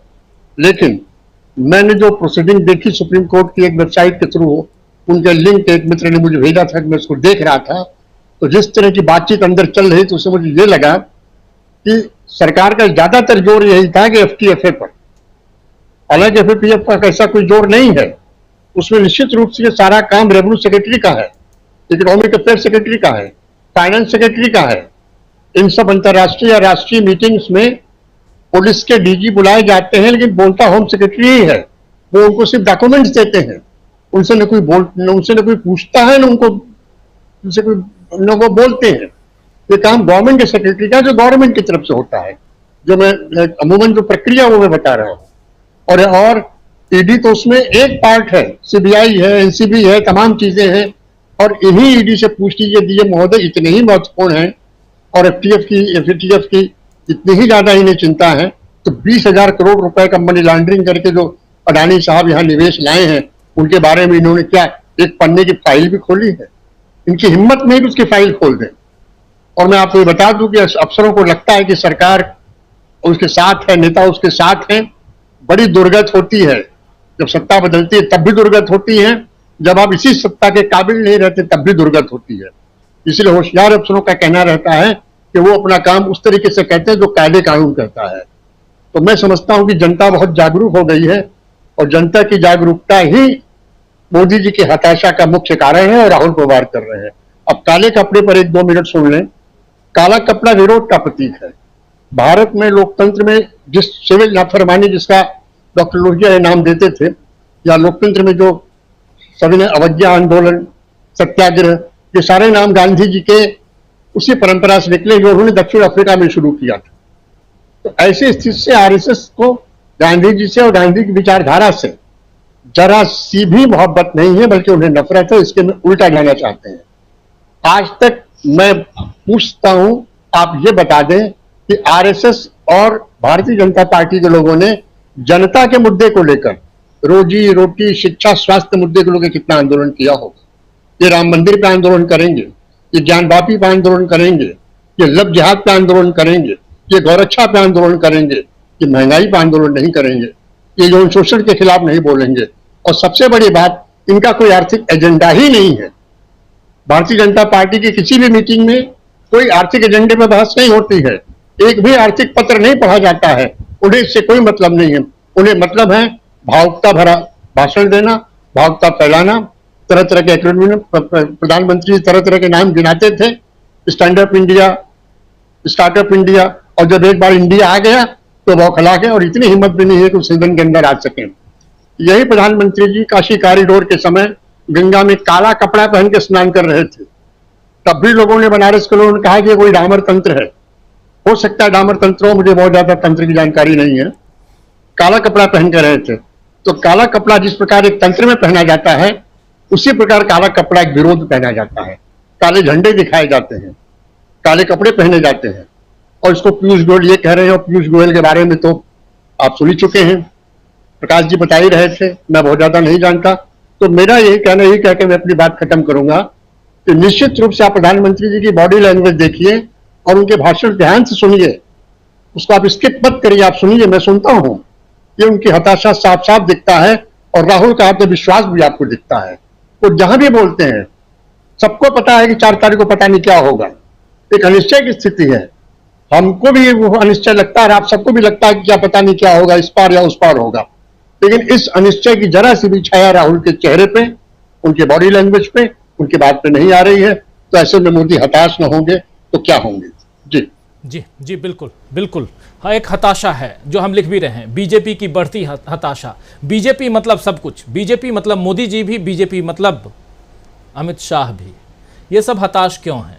और साथ साथ जब हम इधर विपक्ष की बात करते हैं तो एक पे एक बड़े से बड़े दिग्गज नेता विपक्ष में दिखाई देते हैं, इंडिया में दिखाई देते हैं, जिसमें राहुल गांधी सबसे ऊपर आज की तारीख में है। राहुल गांधी लगातार वार कर रहे हैं, लगातार वार तो चलिए बीजेपी पे कर रहे हैं, लेकिन देश को राहुल गांधी पहले से सचेत भी कर रहे हैं। आना चाहता हूं अमलेंदु उपाध्याय जी आपके पास। राहुल गांधी सदन के अंदर नहीं है, सदन के अंदर होते तो शायद कुछ और बात होती, कुछ और दिखता अगर उनको बोलने दिया जाता। लेकिन अब अविश्वास प्रस्ताव पर भी अभी तक देखिए आज भी बैठक हुई, लेकिन कहा यही जा रहा है कि अभी तो 10 दिन बाकी है, अविश्वास प्रस्ताव पे हम बात कर लेंगे। लेकिन यहाँ से एक अविश्वास प्रस्ताव से भी तो बात निकलेगी जो दूर तलक जाएगी, अमलेंदु उपाध्याय जी। और दूसरी बात, लगातार हम देख रहे हैं कि संजय सिंह जो आम आदमी पार्टी के राज्यसभा से सांसद हैं, उनको निलंबित किया गया है, वो धरना पर हैं। उनके साथ साथ विपक्षी दलों के तमाम नेता धरने पर बैठे हुए उनका साथ दे रहे हैं। कल आपने एक तस्वीर और देखी जब सोनिया गांधी उनसे कह रही थी कि हम आपके साथ हैं। मतलब एक एकजुटता दिखाई दे रही है, लेकिन इन एकजुटता के बीच में प्रधानमंत्री की हताशा, जो बीजेपी की हताशा है, उन सब से इतर अगर देखा जाए तो जरा 4 तारीख को जो कुछ होगा और आज जो कुछ हुआ, ये भी आपसे समझना चाहता हूँ, ईडी की बात भी कर रहा हूँ, कि ये सब मिला करके अगर देखा जाए तो राजनीति को किधर देख रहे हैं आप? जहां आप अविश्वास प्रस्ताव भी देख रहे हैं, जहां आप निलंबन भी देख रहे हैं, जहां आप मणिपुर भी देख रहे हैं, जहां आप ईडी के कार्यकाल को जो अवैध है उसको बढ़ाया गया है, अवैध है तो उसको वैध किया गया है, या क्या किया गया है नहीं पता, ये देश का कानून बताएगा। लेकिन हाँ, कुछ ऐसा आया है, वही हम रख रहे हैं कि उनके कार्यकाल को बढ़ा दिया गया, जो 11 तारीख को अवैध घोषित किया गया था। एक तो राजीव जी, मुझे लगता है कि प्रधानमंत्री जिस तरीके से गारंटियां दे रहे हैं, तो जो इंडिया है उसको भी गारंटियां देना शुरू कर देना चाहिए। पहली गारंटी यही देनी चाहिए कि जो ईडी के डायरेक्टर साहब हैं संजय मिश्रा जी, जब सरकार बदलेगी तो उनके पूरे कार्यकाल की जांच कराई जाएगी। मुझे लगता है इंडिया को एक घोषणा कर देनी चाहिए। दूसरी जो महत्वपूर्ण घोषणा है वो इंडिया को करनी चाहिए कि ये सरकार बदलने के बाद नोटबंदी में जो घोटाले हुए हैं कथित तौर पर, उनकी जांच कराई जाएगी, और जो जीएसटी में घोटाले हुए हैं उनकी जांच कराई जाएगी। ये जो बड़े घोटाले जो हैं जिनसे देश की अर्थव्यवस्था की रीढ़ टूटी है, इन 3 घोटालों की जांच जो है उसकी घोषणा जो कराने की, जांच कराने की घोषणा मुझे लगता है इंडिया को कर देनी चाहिए। क्योंकि अब गारंटियों का दौर चल रहा है, तो गारंटियों पे गारंटियां दी जा रही, तो ये गारंटी भी दे देनी चाहिए। आप देखिए इसके बाद प्रधानमंत्री किस तरीके से जो है, फिर जिस तरीके से बैल को आप दिखा देते ना लाल कपड़ा, फिर उसका जो होता है प्रतिक्रिया, प्रधानमंत्री फिर उसी तरीके की प्रतिक्रिया पे जो है तुरंत उतर आएंगे। अभी तो बहुत कम उतरे हैं, अभी तो केवल INDIA ही कर रहे हैं, उसके बाद जाने क्या क्या करने लग जाएंगे, ये तो देखिएगा आप राजीव जी कुल मिला के। बहरहाल राजनीति बहुत दिलचस्प मोड़ पर राजीव जी, प्रधानमंत्री की देह भाषा, उनकी भाषा दोनों जो है ये बता रही हैं कि प्रधानमंत्री जो है वो इंडिया को अपने लिए गंभीर चुनौती मान रहे हैं। ये बड़ी अच्छी बात है कि इंडिया उनके लिए गंभीर चुनौती बन गया है, और प्रधानमंत्री भी जो है वो इंडिया की बात कर रहे हैं। अब देखिए राजीव जी, होता क्या है कि इतिहास की गलतियां जो हैं वो आपके बच्चे भुगता करते हैं, अक्सर ऐसा होता है। अब गलती की थी श्यामा प्रसाद मुखर्जी ने, भुगत रहे बेचारे मोदी जी।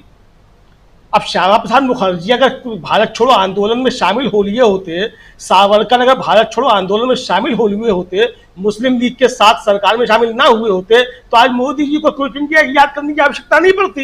लेकिन अब मोदी जी उसको याद कर रहे हैं, क्विट इंडिया को। तो अब ये इतिहास की सारी चीजें भी सामने आ जाएंगी कि क्विट इंडिया जो था, जिसको क्विट इंडिया कहा जा रहा है, वो था भारत छोड़ो आंदोलन। तो वो भारत छोड़ो आंदोलन, क्विट इंडिया मूवमेंट जो था, उसमें सावरकर साहब की क्या भूमिका थी, RSS की क्या भूमिका थी, हिंदू महासभा की क्या भूमिका थी, और श्यामा प्रसाद मुखर्जी की क्या भूमिका थी, इस पर भी अब चर्चा शुरू हो जाएगी। अब प्रधानमंत्री करते रहे बातें, जो भी प्रधानमंत्री कर रहे हैं वो प्रधानमंत्री को बातें करना ही करना है। लेकिन राजनीति में एक महत्वपूर्ण बात है, आप उसको समझिए कि मणिपुर की घटना सिर्फ एक बलात्कार की घटना और एक स्त्री को निर्वस्त्र करके घुमाए जाने की घटना नहीं है। जो खबरें आ रही हैं, जो मीडिया में रिपोर्ट्स आ रही हैं, उनके मुताबिक लगभग 4000 अत्याधुनिक हथियार जो हैं वो लूटे गए हैं सशस्त्र बलों से। ये हथियार किनके पास पहुंचे हैं? क्या प्रधानमंत्री को ये चिंता नहीं होती है कि जो देश के अत्याधुनिक 4000 हथियार हैं जो लूटे गए हैं, वो कहां हैं, वो किनके द्वारा इस्तेमाल किए जा रहे हैं? प्रधानमंत्री को, गृहमंत्री को चिंता क्यों नहीं होती है? प्रधानमंत्री इस पर बोलने को तैयार क्यों नहीं है? प्रधानमंत्री चलिए विपक्ष की बातों पर बात ना करें, मणिपुर पे जाकर के ना बोले, 36 सेकंड में पूरे मणिपुर को निपटा दें 85 दिनों को। लेकिन ये जो 4000 हथियार लूटे गए, इस पर प्रधानमंत्री कुछ बोलेंगे कि नहीं बोलेंगे? गृहमंत्री इस पर कुछ स्पष्टीकरण देंगे कि नहीं देंगे? क्यों हथियारों की स्थिति क्या है, कहाँ है वो हथियार? मुझे लगता है कि इस पर भी चर्चा होनी चाहिए, और इंडिया जो है उसको भी इसी बात करनी चाहिए कि वो उन हथियारों की स्थिति इस समय क्या है, सरकार इसका जवाब दे। मुझे लगता है कि सारे प्रश्नों में ये प्रश्न भी आना चाहिए, जो कि मीडिया में जिस तरह की खबरें आनी चाहिए। अब राहुल गांधी पे क्या फैसला आता है वो अलग देखा जाएगा, लेकिन फिलहाल जो फैसला आया है अपने ईडी वाले साहब पे, मुझे लगता है राजीव जी कि वो कुछ भी उनको मिल गया हो, लेकिन वो चूंकि अभी एक्सटेंशन पे है और दया याचिका पे है, एक तरीके से कहा जाए, मतलब सुप्रीम कोर्ट ने उन पर रहम किया है कि 15 सितंबर तक जो है आपको जो है वो बख्शा जाता है, आपके अवैधानिक कार्य जो है वो आप उनको निपटा लीजिए। मतलब आपकी नियुक्ति जो है वो अवैध है, तो उस अवैध नियुक्ति भी आपकी 15 सितंबर तक है। तो इस दौरान जो उनके काम होंगे राजीव जी, वो सारे अवैध होंगे। अब वो चाहे कहीं छापा मारे हो, चाहे कहीं कुछ करें, तो वो सारे अवैध की श्रेणी में आएंगे, क्योंकि सुप्रीम कोर्ट कह चुका है कि उनकी नियुक्ति जो है वो अवैध है। उस नियुक्ति को सुप्रीम कोर्ट ने वैध नहीं ठहराया है, ये नहीं कहा है कि 15 सितंबर तक आपकी नियुक्ति जो वो वैध है। उनको एक्सटेंशन दिया है कि आप जो सरकार ने जो बताया है काम जो बहुत महत्वपूर्ण है, जिसको किया जाना है, उस काम को निपटाने के लिए जो है उनको दिया गया है एक्सटेंशन। तो वो उस काम को निपटाने के लिए, किसी कोई और काम करने के लिए नहीं है। अगर वो कुछ और काम करते हैं तो फिर चले जाएंगे सुप्रीम कोर्ट के साथ, इनको आपने एक्सटेंशन तो दिया था सरकार का ये काम करने के लिए जो बहुत महत्वपूर्ण था देश का काम, ये तो दूसरे काम कर रहे हैं, तो लोग जा सकते हैं फिर। तो इसलिए जो वो सब काम नहीं कर पाएंगे। अब राजीव जो काले रंग को लेकर के भड़क रहे थे हमारे मित्रगण भारतीय जनता पार्टी के नेतागण, असल में वो इस काले रंग पर नहीं भड़क रहे थे, वो आरएसएस की काली टोपी में भड़क रहे थे। अब कहना चाहिए पीयूष गोयल को कि आरएसएस कल से काली टोपी नहीं पहनेगा, मोहन भागवत जी की काली टोपी से आपत्ति है उनको। अब प्रधानमंत्री जाते हैं, पता नहीं वहां भी बताया जाता है ये काले कपड़े जो है लोगों को पहन के नहीं जाने दिया था। अब स्वयं सेवक वहां गणवेश में जाते कि नहीं जाते पता नहीं, राजीव जी वो काली टोपी पहन के स्वयं सेवक जाते हैं उनकी मीटिंग में कि नहीं जाते हैं, बड़ी संकट है। दूसरा है कि मकर संक्रांति में जो काली खिचड़ी खाई जाती है वो तो नहीं खाते होंगे फिर हमारे संघ के स्वयं सेवक लोग काली खिचड़ी, दिक्कत बहुत ज्यादा है काली खिचड़ी के साथ जो है। दूसरा वैज्ञानिक रूप से जो काला रंग है उससे चिढ़ के कारण ये है कि जो खड़गे जी ने भी कहा काले रंग को लेकर के, असल में वो दलितों का भी प्रतीक है, वो शनि देवता का भी प्रतीक है काला रंग। तो शनि चूंकि न्याय का देवता है तो न्याय से उनको बड़ी परेशानी है। भारतीय जनता पार्टी के लोगों को न्याय की बात तो करते ही नहीं, सब अन्याय की बातें करते हैं। तो परेशानी ये है कि न्याय का देवता पता नहीं कब न्याय करने लग जाए। ये जो काले कपड़े पहन के लोग आए हैं कब इनके ऊपर शनि सवार हो जाए और ये न्याय करने लग जाए, इनके मुख से न्याय की बातें निकलने लग जाए।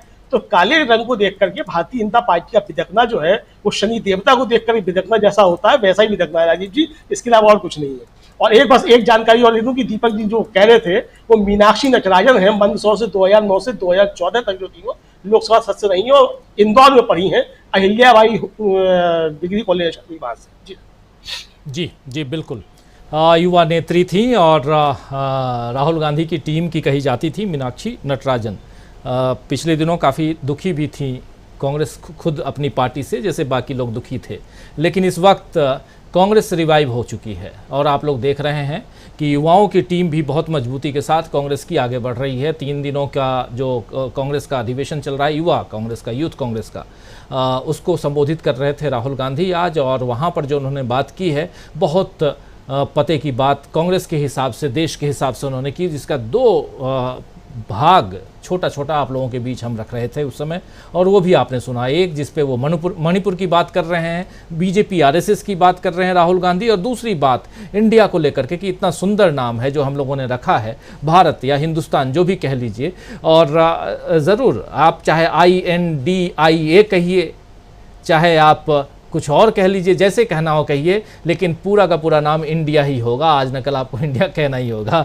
और यहाँ तो चाहे वो आप सत्ता पक्ष ये नाम रखता, चाहे विपक्ष रखे, इंडिया इंडिया है। आना चाहता हूँ प्रोफेसर अखिल स्वामी जी आपके पास। बहुत सारी चर्चा, बहुत सारी बातें हम यहाँ कर चुके हैं, और सबसे बड़ी बात कि संसद में हंगामा, ये हंगामा हालांकि कई बार मैं खुद ही सोचता हूं, और विपक्ष के हंगामे से संसद का सत्र धुल गया जो कहा जाता है, ये विपक्ष कहां से विपक्ष का हंगामा हो गया। सत्ता पक्ष तो ज़्यादा हंगामा करते हुए दिखाई देता है। आज एक और तस्वीर नज़र आ रही थी, उस तस्वीर में ये था कि एक तरफ, आज नहीं बल्कि कल की घटना है ये, कि एक तरफ मोदी के नारे लग रहे थे, सुनाया भी था, आप लोगों ने देखा होगा कि बहुत शानदार ढंग से जुबिन मेहता की तरह हमारे सभापति महोदय जो हैं वो हाथ एक म्यूजिशियन की तरह वो हाथ चलाते हुए दिखाई दे रहे थे। एक तरफ मोदी और दूसरी तरफ इंडिया इंडिया, और इंडिया का धुन जो था वो शायद मोदी पे भारी दिखाई दे रहा था, जबकि मोदी का नारा लगाने वाले लोग जो हैं वहाँ पर उनकी संख्या ज़्यादा है। संख्या ज़्यादा के बाद भी अब ये देखना आपसे, आपके ज़रिए समझना चाहता हूं, क्या आप देख रहे हैं कि आज की तारीख में विपक्ष भारी दिखाई दे रहा है? ये तस्वीर है, विपक्ष भारी दिखाई दे रहा है, सदन के अंदर हो या सदन के बाहर हो, परेशान कर दिया है, ऐसा कह सकते हैं। देखिए राजीव जी, जिस दल को आप भारतीय जनता पार्टी कह रहे हैं, वास्तविकता में 2 महीने पहले उसका नाम ब्रजभूषण शरण सिंह की जनता पार्टी हो गया है। और आप ये देखिए कि जो लोग ये कहते हैं, भारतीय जनता पार्टी वाले लोग, बीजेपी वाले लोग, कि ये सरदार पटेल के अनुयायी हैं, सरदार पटेल की सबसे बड़ी मूर्ति इन्होंने गुजरात के अंदर स्थापित की, जो सरदार पटेल के मूल्य थे उनका सबसे ज्यादा अगर किसी ने हनन किया है, इन्होंने किया है। सरदार पटेल का जो सबसे बड़ा योगदान था हिंदुस्तान को बनाने में, उन्होंने कबीलों को जोड़कर हिंदुस्तान बनाया था, इंडिया बनाया था। ये सरदार पटेल का योगदान देश के लिए था। जी। उन्होंने कबीलों को, जो बड़े बड़े रजवाड़े थे, राजसी और निजाम और बाकी लोगों के रजवाड़े थे, उनको जोड़कर, कबीलों को जोड़कर इंडिया बनाया था। इन लोगों ने उस इंडिया को तोड़कर फिर कबीलों में जोड़ दिया है। अब ये कबीले बन गए, अभी तक कबीले नहीं थे। अभी तक हम लोग कभी नहीं सुनते थे, हम नॉर्थ ईस्ट वालों को नॉर्थ ईस्ट वाले कहते थे। पिछले 3 महीने के अंदर हमको वहां की सामाजिक संरचना की टूट दिखाई पड़ी है। तो भारतीय जनता पार्टी ने बड़ी कुशलता पूर्वक, जो सरदार पटेल ने भारत को जोड़ा था, इन्होंने खंड खंड उसको कर दिया है। आज हम मिजो की बात करते हैं, आज हम नागा की बात करते हैं, आज हम मैती की बात करते हैं, हम कुकी की बात करते हैं। और देखिए, जो वास्तविकता में आपने प्रश्न पूछा, लोकसभा और राज्यसभा के अंदर जो हुआ है, जो विपक्ष और राहुल गांधी कहते हैं और कहीं भी कहते हैं, उसको ये लोग खुद सिद्ध करने में जुट जाते हैं। इन्होंने पूरी तरह से एक एक चीज को अक्षरशः ये सिद्ध करते हैं कि किस प्रकार से सभापति महोदय के, जिस प्रकार से उन्होंने कंडक्ट किया है राज्यसभा और लोकसभा को, जिस प्रकार से उन्होंने जो विपक्ष के नेता हैं उनको दबाया है, उनकी आवाज को रोका है, और जिस प्रकार का हुड़दंग इन्होंने मचाया है, उससे यह स्पष्ट होता है कि जितने भी आरोप राहुल गांधी लगाते थे, एक तरह से वो सिद्ध करते चले जा रहे हैं।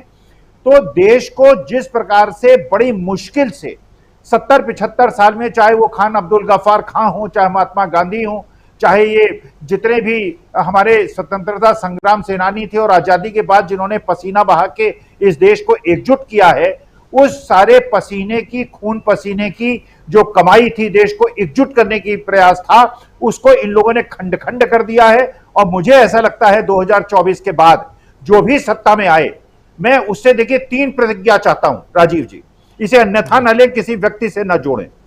पहली बात यह है कि पूरे संसद सदस्य और विधानसभा के सदस्यों की यूनिवर्सिटी और कॉलेजेस से डिग्री सत्यापित कराई जाए, अगर उन्होंने एफिडेविट में दी है, और जिसकी डिग्री फर्जी निकले उनको जेल ले जाया जाए, हथकड़ी लगा के उनको थाने से जेल की तरफ ले जाया जाए।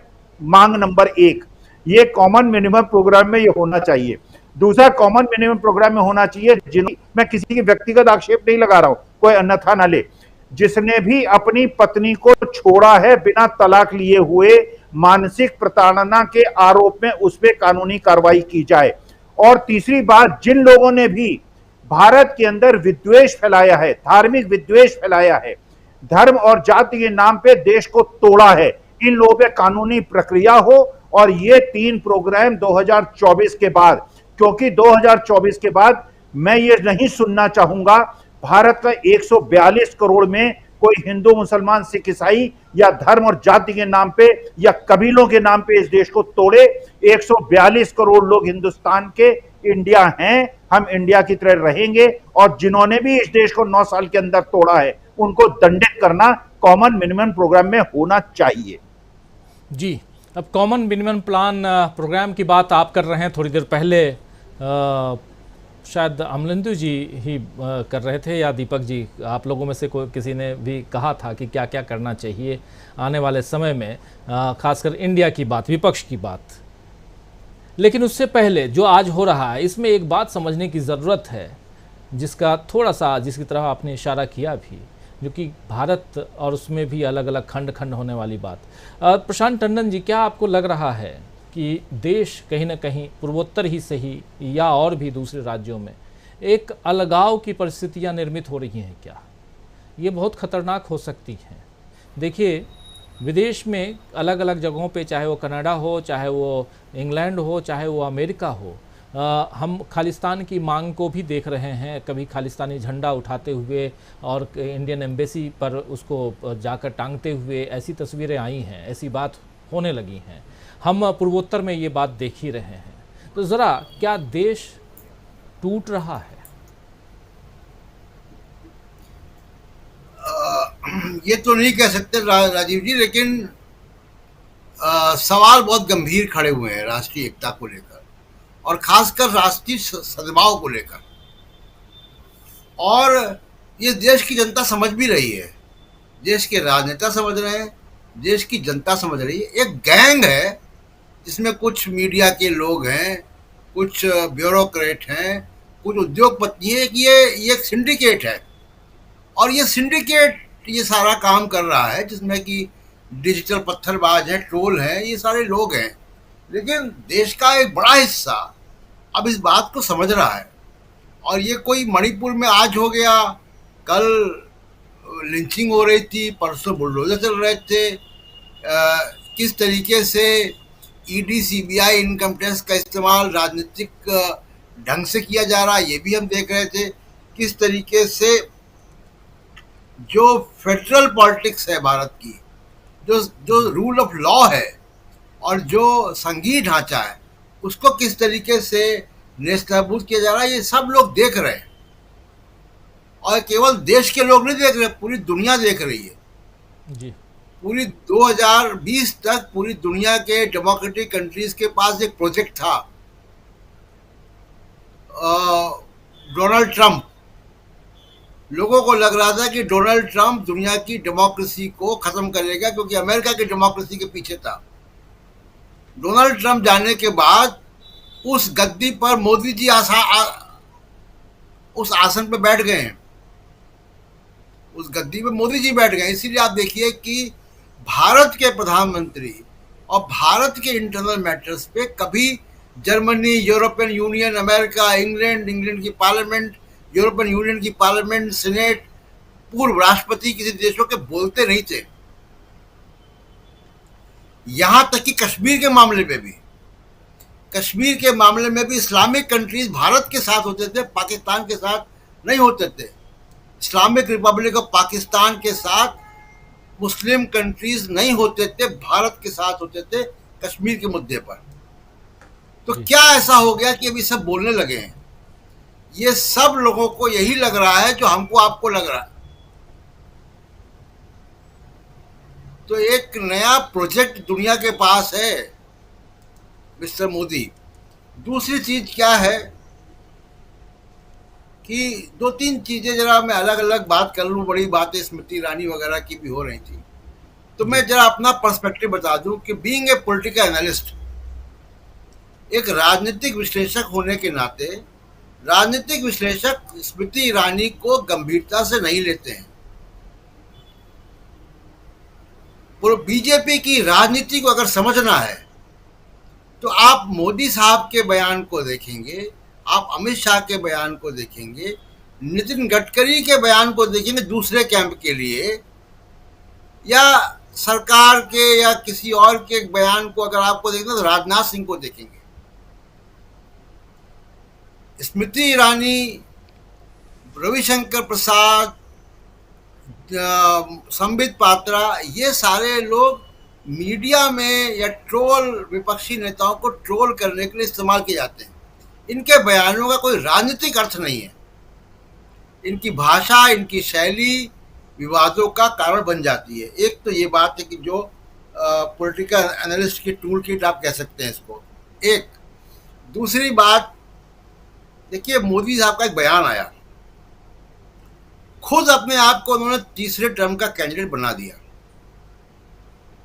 जरा इसकी गंभीरता को हम समझें कि ये क्या है, ये क्यों कह रहे हैं मोदी साहब। क्या कभी कोई कहता है? हमेशा प्रधानमंत्री का कैंडिडेट या किसी भी, जैसे मान लीजिए कि अभी कर्नाटक में मुख्यमंत्री हुए तो किसी ने प्रपोज किया, किसी ने सेकंड किया। सिद्धारामैया ने खुद ही नहीं कह दिया कि मैं मुख्यमंत्री बनूंगा। तो क्या वजह है, जरा इसको समझना पड़ेगा। क्योंकि कोई, देखिए अभी मैंने कहा ना कि पॉलिटिकल बयान मोदी अमित शाह के बयानों से आप पॉलिटिकल दिशा देख सकते हैं। कहीं ना कहीं मोदी साहब के थर्ड टर्म को लेकर बीजेपी आरएसएस के अंदर विवाद है, कहीं कोई पेच फंसा हुआ है,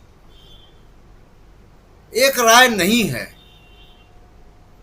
और इस वजह से ये इम्पोज कर रहे हैं, एक पब्लिक ओपिनियन अपने पक्ष में क्रिएट कर रहे हैं कि मैं थर्ड टर्म का कैंडिडेट हूं। ये थर्ड टर्म की बात अचानक नहीं आ गई है, इस पे मंथन हुआ होगा अंदर। तो जो थर्ड टर्म की बात आ रही है राजीव जी, वो इस वजह से आ रही है कि अंदर कहीं ना कहीं फ्रिक्शन है बीजेपी में भी और आरएसएस के अंदर भी। और क्यों है, जिसकी चर्चा हम लोग अक्सर करते हैं, और कल भी हम लोग ये कर रहे थे कि जिन पार्टियों का, जिन क्षेत्रीय पार्टियों का राज्यव्यापी आधार है, राज्यव्यापी फुटप्रिंट है, वो पार्टियां मोदी और अमित शाह की बीजेपी के साथ हाथ नहीं मिलाएंगी। जी, आरएसएस बीजेपी को एक ऐसा नेता प्रोजेक्ट करना पड़ेगा जो गठबंधन की राजनीति कर पाए। मोदी अमित शाह में गठबंधन टूटा है, जेडीयू बाहर गया है, शिवसेना बाहर गई है, अकाली दल बाहर गया है। जोड़ किसको रहे? छोटी छोटी पार्टियों को, 38 पार्टियां चुनाव आयोग की सूची बना के। ये मतलब मैं लगा रहा हूं जो मोदी साहब अपने आप को थर्ड टर्म का क्रिएट कर रहे हैं, और ये भी एक टेस्ट बलून है जो उन्होंने छोड़ा है। इसलिए आप देखिए कि थर्ड टर्म की बात पे किसी बड़े नेता ने, आरएसएस ने, या उनके किसी प्रवक्ता ने, या बीजेपी के किसी बड़े नेता ने, या बीजेपी के पक्ष में लिखने वाले जो बड़े सारे विश्लेषक हैं, उन्होंने इसमें अभी इसको लिया नहीं गंभीरता से। जी बिल्कुल, मैं इंतजार कर रहा हूं कि वो लोग क्या बोलते हैं।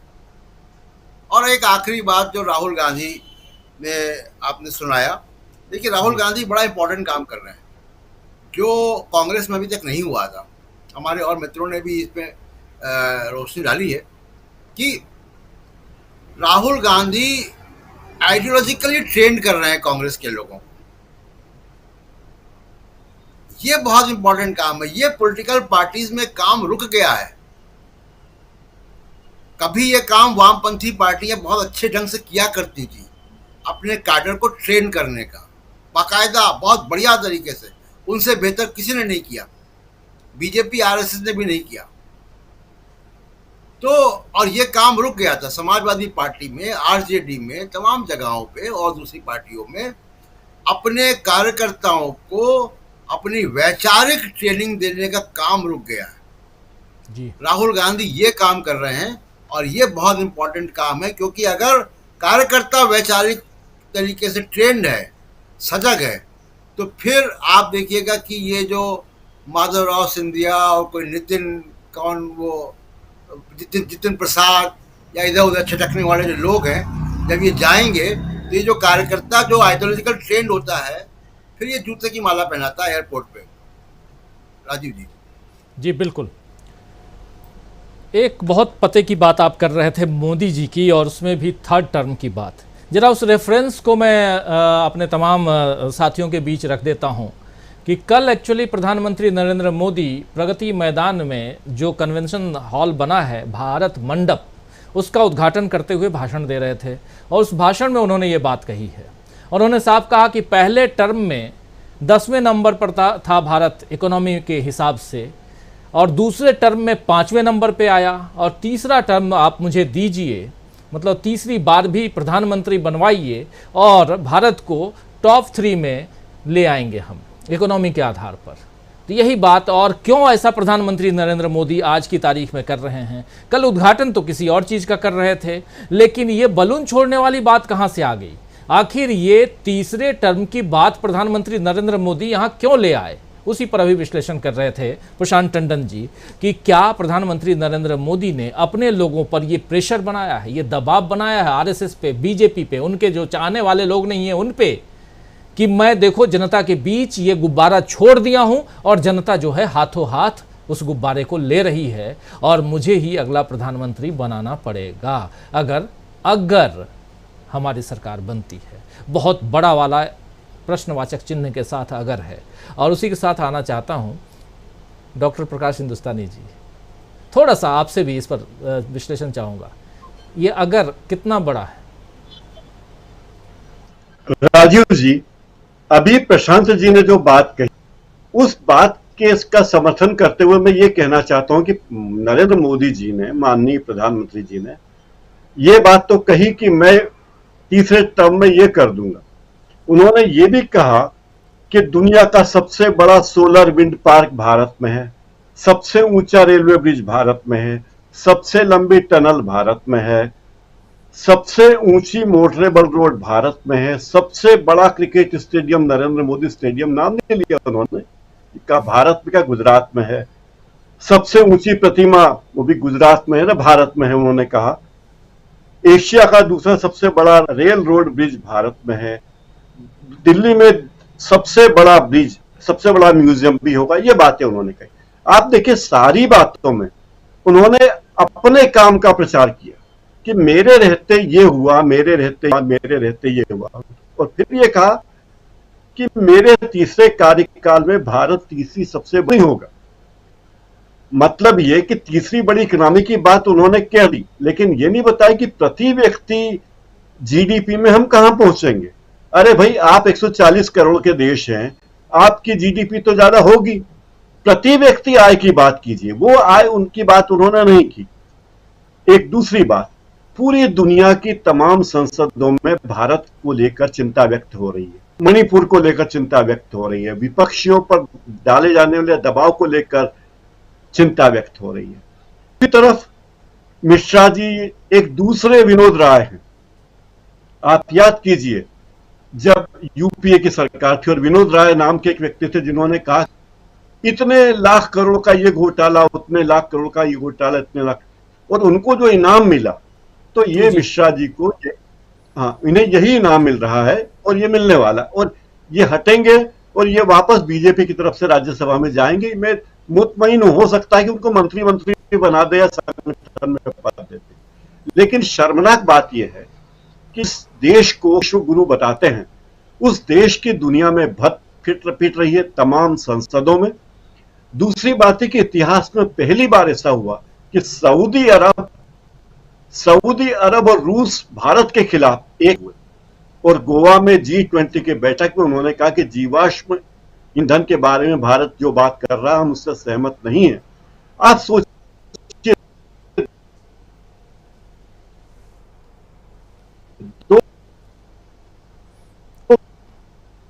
प्रकाश जी बिल्कुल आपका नेट जो है काफी डाउन हो चुका है, वीडियो नहीं आ रहा है, लेकिन जी वो भारत के खिलाफ लामबंद हो और मारे, यानी कितनी ज्यादा। जी जी जी जी प्लीज, ये सारे हालात हैं राजीव जी।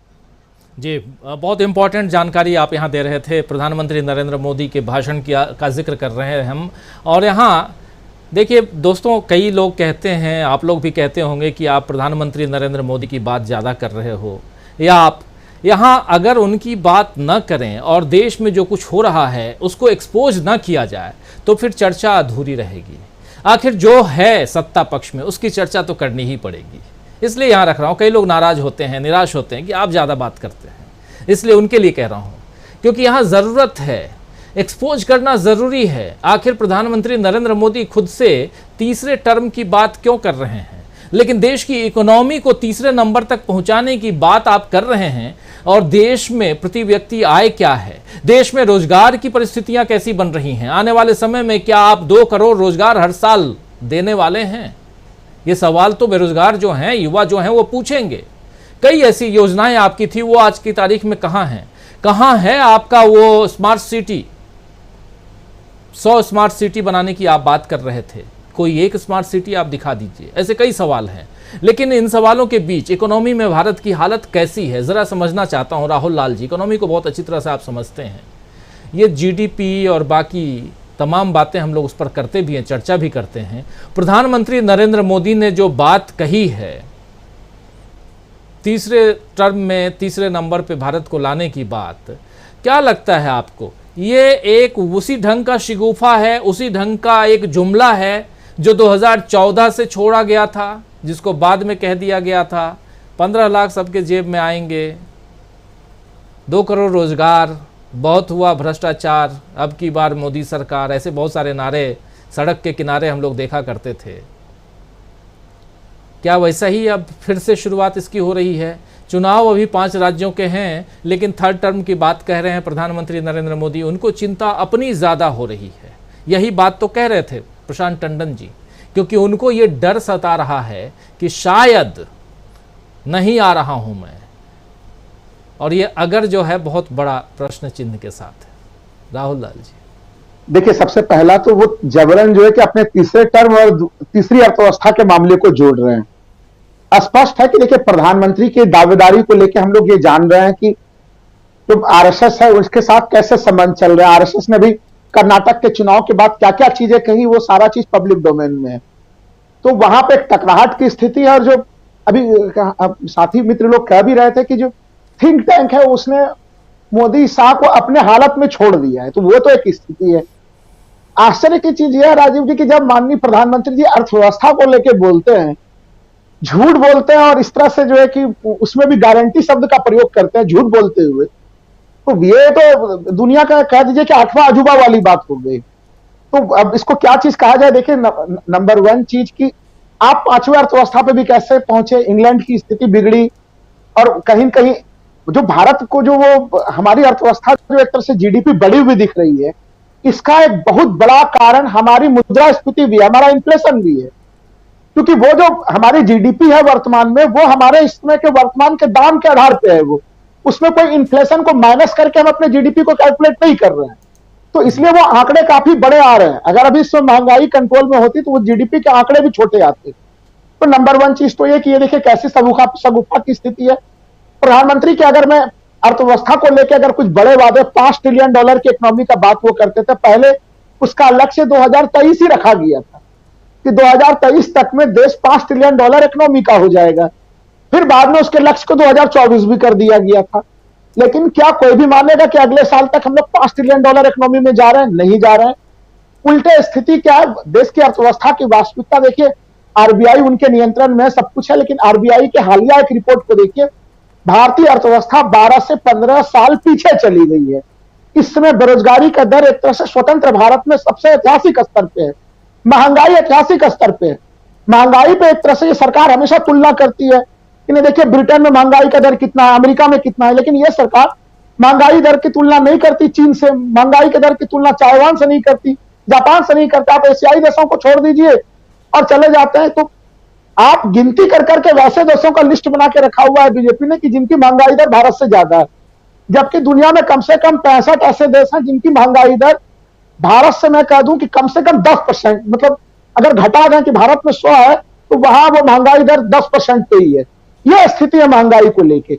इसलिए प्रधानमंत्री जी की जो सबसे बड़ी विफलता मैं मानता हूं दो क्षेत्रों में, एक तो देश के सांप्रदायिक सद्भाव को वो बराबर बनाए रखने में बिल्कुल विफल रहे, और दूसरी अर्थव्यवस्था के मामले में, चूंकि अभी अमलेंदु जी जो बात कह रहे थे हथियारों को लेकर, देखिए 4,500 ऑटोमेटेड हथियार जो है कि वहां पे लूटे गए हैं, और सबसे बड़ी चीज है कि 6.25 लाख लगभग जो है कि गोलियों की भी लूट कराई गई है वहां पे।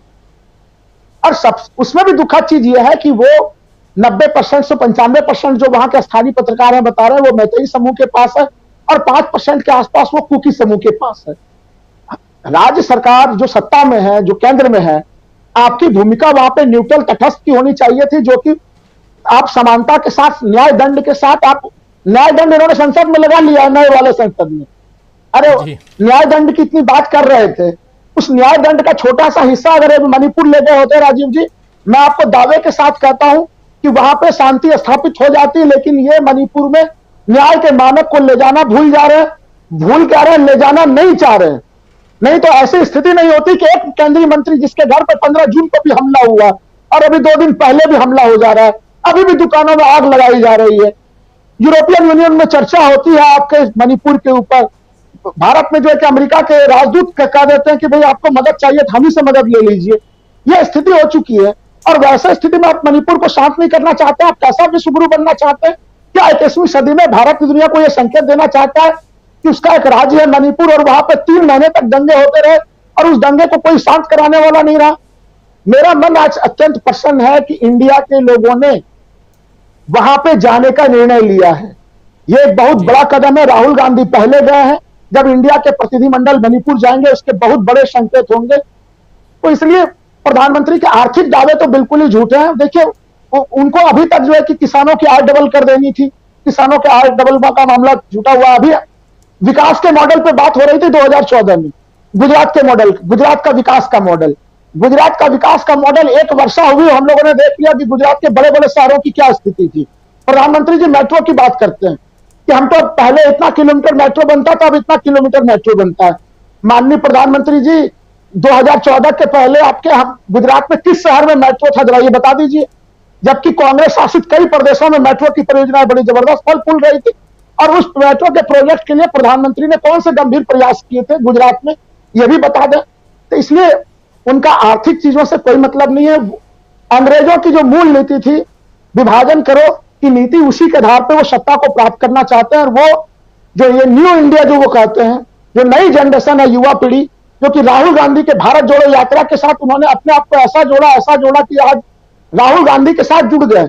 हम लोगों को देखे 2014 का चुनाव में एक तरह से ये युवा पीढ़ी उसमें मोदी जी के साथ जुड़ी हुई थी, और आज समय का कालचक्र बदला है, वो युवा पीढ़ी आज कांग्रेस और राहुल गांधी के साथ जुड़ी हुई है। तो ये यही कारण है कि प्रधानमंत्री जी काले कपड़े पे क्या कहेंगे। आज तो खुद ही वो काला कपड़ा पहन के राजस्थान की यात्रा कर रहे थे। आप काला कपड़ा पहने तो बड़ी अच्छी बात है, दूसरे पहने तो उनको कुछ भी कह दीजिए, ISI का एजेंट कह दीजिए, कुछ भी कह दीजिए। तो उनके जो एक न्यूनतम तर्क जो देश चाहता है कि माननीय प्रधानमंत्री जी के वक्तव्यों में एक मिनिमम लॉजिक मिले हम लोगों को, वो भी अब मिलना बड़ी मुश्किल चीज हो गई। यह दुखद स्थिति है। जी बिल्कुल बिल्कुल। लेकिन क्लोजिंग कमेंट चाहूँगा सिंह साहब आपसे, और क्या ये बहुत हड़बड़ी में है क्या प्रधानमंत्री नरेंद्र मोदी जी? 2024 की हड़बड़ी दिखाई दे रही है आप कैसे देखते हैं? जी बिल्कुल सही कह रहे हैं। और प्रधानमंत्री की चिंता का कारण कांग्रेस या INDIA नहीं है, वो तो अपनी जगह ही है, उन्हें तो उनको पता ही है। लेकिन प्रधानमंत्री जो सबसे अधिक चिंता महसूस कर रहे हैं वो उनके घर से उठने वाला शोर है, जो अभी बिल्कुल दिखाई नहीं दे रहा है, लेकिन इसकी भनक उनको है और उनको समझ में भी आ रहा है। दिक्कत यह है कि मैं अक्सर ये देखता हूं कि जब भी वो और अमित शाह जी बोलते हैं तो भारतीय जनता पार्टी का कोई बड़ा नेता नहीं बोलता। राहुल गांधी के बारे में संसद की बात अलग है, लेकिन वैसे कोई पब्लिक मीटिंग आके बहुत लोग नहीं करते। तो स्मृति ईरानी को तो प्रशांत जी ने सही कहा कि उन्हें कोई गंभीरता से नहीं लेता, तो मैं उनका भी उल्लेख नहीं कर रहा हूं। लेकिन नितिन गडकरी, राजनाथ सिंह या अन्य जो बड़े नेता हैं उनके अंतर्गत बीजेपी को नहीं बोलते। तो निश्चित रूप से वो घबराए हैं, हताशा है, और वो इस स्थिति से निकलने की करें भी तो क्या करें, क्योंकि पिछले 9 साल में उनके पास बताने के लिए ऐसा कुछ नहीं है। अभी आज मैं न्यूज 24 का 4 PM का एक ट्वीट देख रहा था, उसमें सरकार ये कह रही है कि हमने कोई IIM नहीं बनाए, जो पुराने हैं वही हैं, और ये कहते हैं कि हर हफ्ते में बना रहे हैं, हर हफ्ते की यूनिवर्सिटी बन जा रही है। तो मुझे नहीं लगता कि प्रधानमंत्री जी इस समय काफी होशो हवास में हैं, और ऐसी स्थिति में वो आदमी डिस्टर्ब भी हो जाता है और उन्हें हताशा साफ साफ दिख रही है। मैं आर्म्स लाइसेंस के बारे में ये बता दूं, पिछले 2016 से लेकर अब तक मणिपुर में 26,000 से ज्यादा आर्म्स लाइसेंस दिए गए हैं। 7 साल में सबसे ज्यादा आर्म्स लाइसेंस नॉर्थ ईस्ट में मणिपुर को दिए गए हैं। तो लूटे हुए हथियारों के अतिरिक्त है, लूटे हथियार स्मगल्ड होके पंजाब तक जाएंगे, जम्मू कश्मीर जाएंगे, कहाँ जाएंगे नहीं पता, लेकिन जो आर्म्स लाइसेंस दिए गए तो ये है। तो निश्चित रूप से मणिपुर में आग फैले इसकी व्यवस्था की गई है। क्या की गई है ये चीजें बाद में खुल जाएंगी, लेकिन अभी जिस तरीके से प्रधानमंत्री का मौन है, बीजेपी की चुप्पी है, तमाम तनाव के बाद भी लोग कुछ बोल नहीं रहे हैं, दबाव के बाद साफ साफ लग रहा है कि वहां कुछ ऐसा है जो इनके प्लान का हिस्सा है। तो हताशा तो साफ साफ दिख रही है। जी हताशा साफ साफ दिख रही है, लेकिन हड़बड़ी ये है कि 2024 किसी तरह अपने हाथ में आ जाए। लेकिन उससे पहले 2024 से पहले 2023 में अभी एक जंग बाकी है, जो अक्टूबर-नवंबर में होना है। 5 राज्यों का चुनाव, और उससे पहले पूर्वोत्तर में जो अशांति है, और धीरे धीरे मणिपुर की आग फैल रही है, मिजोरम में, और अब तो असम तक ये आग आ चुकी है। अलग अलग समुदाय के लोग हैं, जाति विशेष के लोग हैं, लेकिन वहाँ एक अलग तरह की परिस्थितियाँ हैं जिस पर काबू पाना बहुत ज़रूरी है ताकि देश में शांति बहाल हो पाए। इस बीच विपक्ष, और उसमें भी विपक्ष का जो गठबंधन इंडिया है, जिसको प्रधानमंत्री नरेंद्र मोदी आज INDIA कह रहे थे, वो इंडिया बहुत मजबूती के साथ लोहा लेते हुए जंग के लिए तैयार होते हुए दिखाई दे रहा है। और अभी संसद का सत्र चल रहा है, अंदर भी और बाहर भी सब यही कह रहे हैं कि मोदी जी आइए और कुछ बोलिए। मोदी जी चुनावी सभाओं में अपनी बात रख रहे हैं। चुनावी सभा इसलिए कह रहा हूं क्योंकि चुनावी राज्य में ही जा रहे हैं प्रधानमंत्री नरेंद्र मोदी, जहां चुनाव होने हैं अगले 2-3 महीनों में, जिसका जिक्र भी कर रहा था अक्टूबर नवंबर, यानी कि चाहे वो राजस्थान हो, छत्तीसगढ़ हो, मध्य प्रदेश हो या तेलंगाना हो। मिजोरम की तरफ देख भी नहीं रहे हैं, मिजोरम में अशांति है जो तमिलनाडु से मणिपुर से पहुंच चुका है। खैर, तो बहुत कुछ होना बाकी है और इस कार्यक्रम में उन तमाम मसलों की चर्चा हम करते हैं जैसे आज आप सुन रहे थे। बहुत बहुत धन्यवाद देना चाहता हूं हमारे तमाम पैनलिस्ट साथी जो हमारे साथ जुड़े रहे पिछले 1.5-2 घंटे से। सिंह साहब आपको, स्वामी जी आपको बहुत धन्यवाद, सिंह साहब आपको बहुत धन्यवाद, डॉक्टर प्रकाश हिंदुस्तानी जी बहुत धन्यवाद, राहुल लाल जी बहुत बहुत शुक्रिया, प्रशांत टंडन जी, दीपक पाचपोर जी और अमलेंदु उपाध्याय जी, आप सबको बहुत शुक्रिया, बहुत धन्यवाद इस कार्यक्रम में हिस्सा लेने के लिए। और आप तमाम साथी जो लगातार बने रहते हैं, अपनी बात अपने विचार यहाँ रखते हैं, और सबसे बड़ी बात कि अलग अलग आयाम होते हैं, अलग अलग बातें होती हैं जो यहाँ रखना ज़रूरी है। हमारी कोशिश यही रहती है कि तमाम मुद्दे मसले जो आज दिन भर के घटनाक्रम में सामने आए हैं, जो खबरें हैं, वो किसी न किसी रूप में आप तक हम पहुँचा दें, और वही कोशिश हमारी रहती है। इसलिए हमारा कार्यक्रम थोड़ा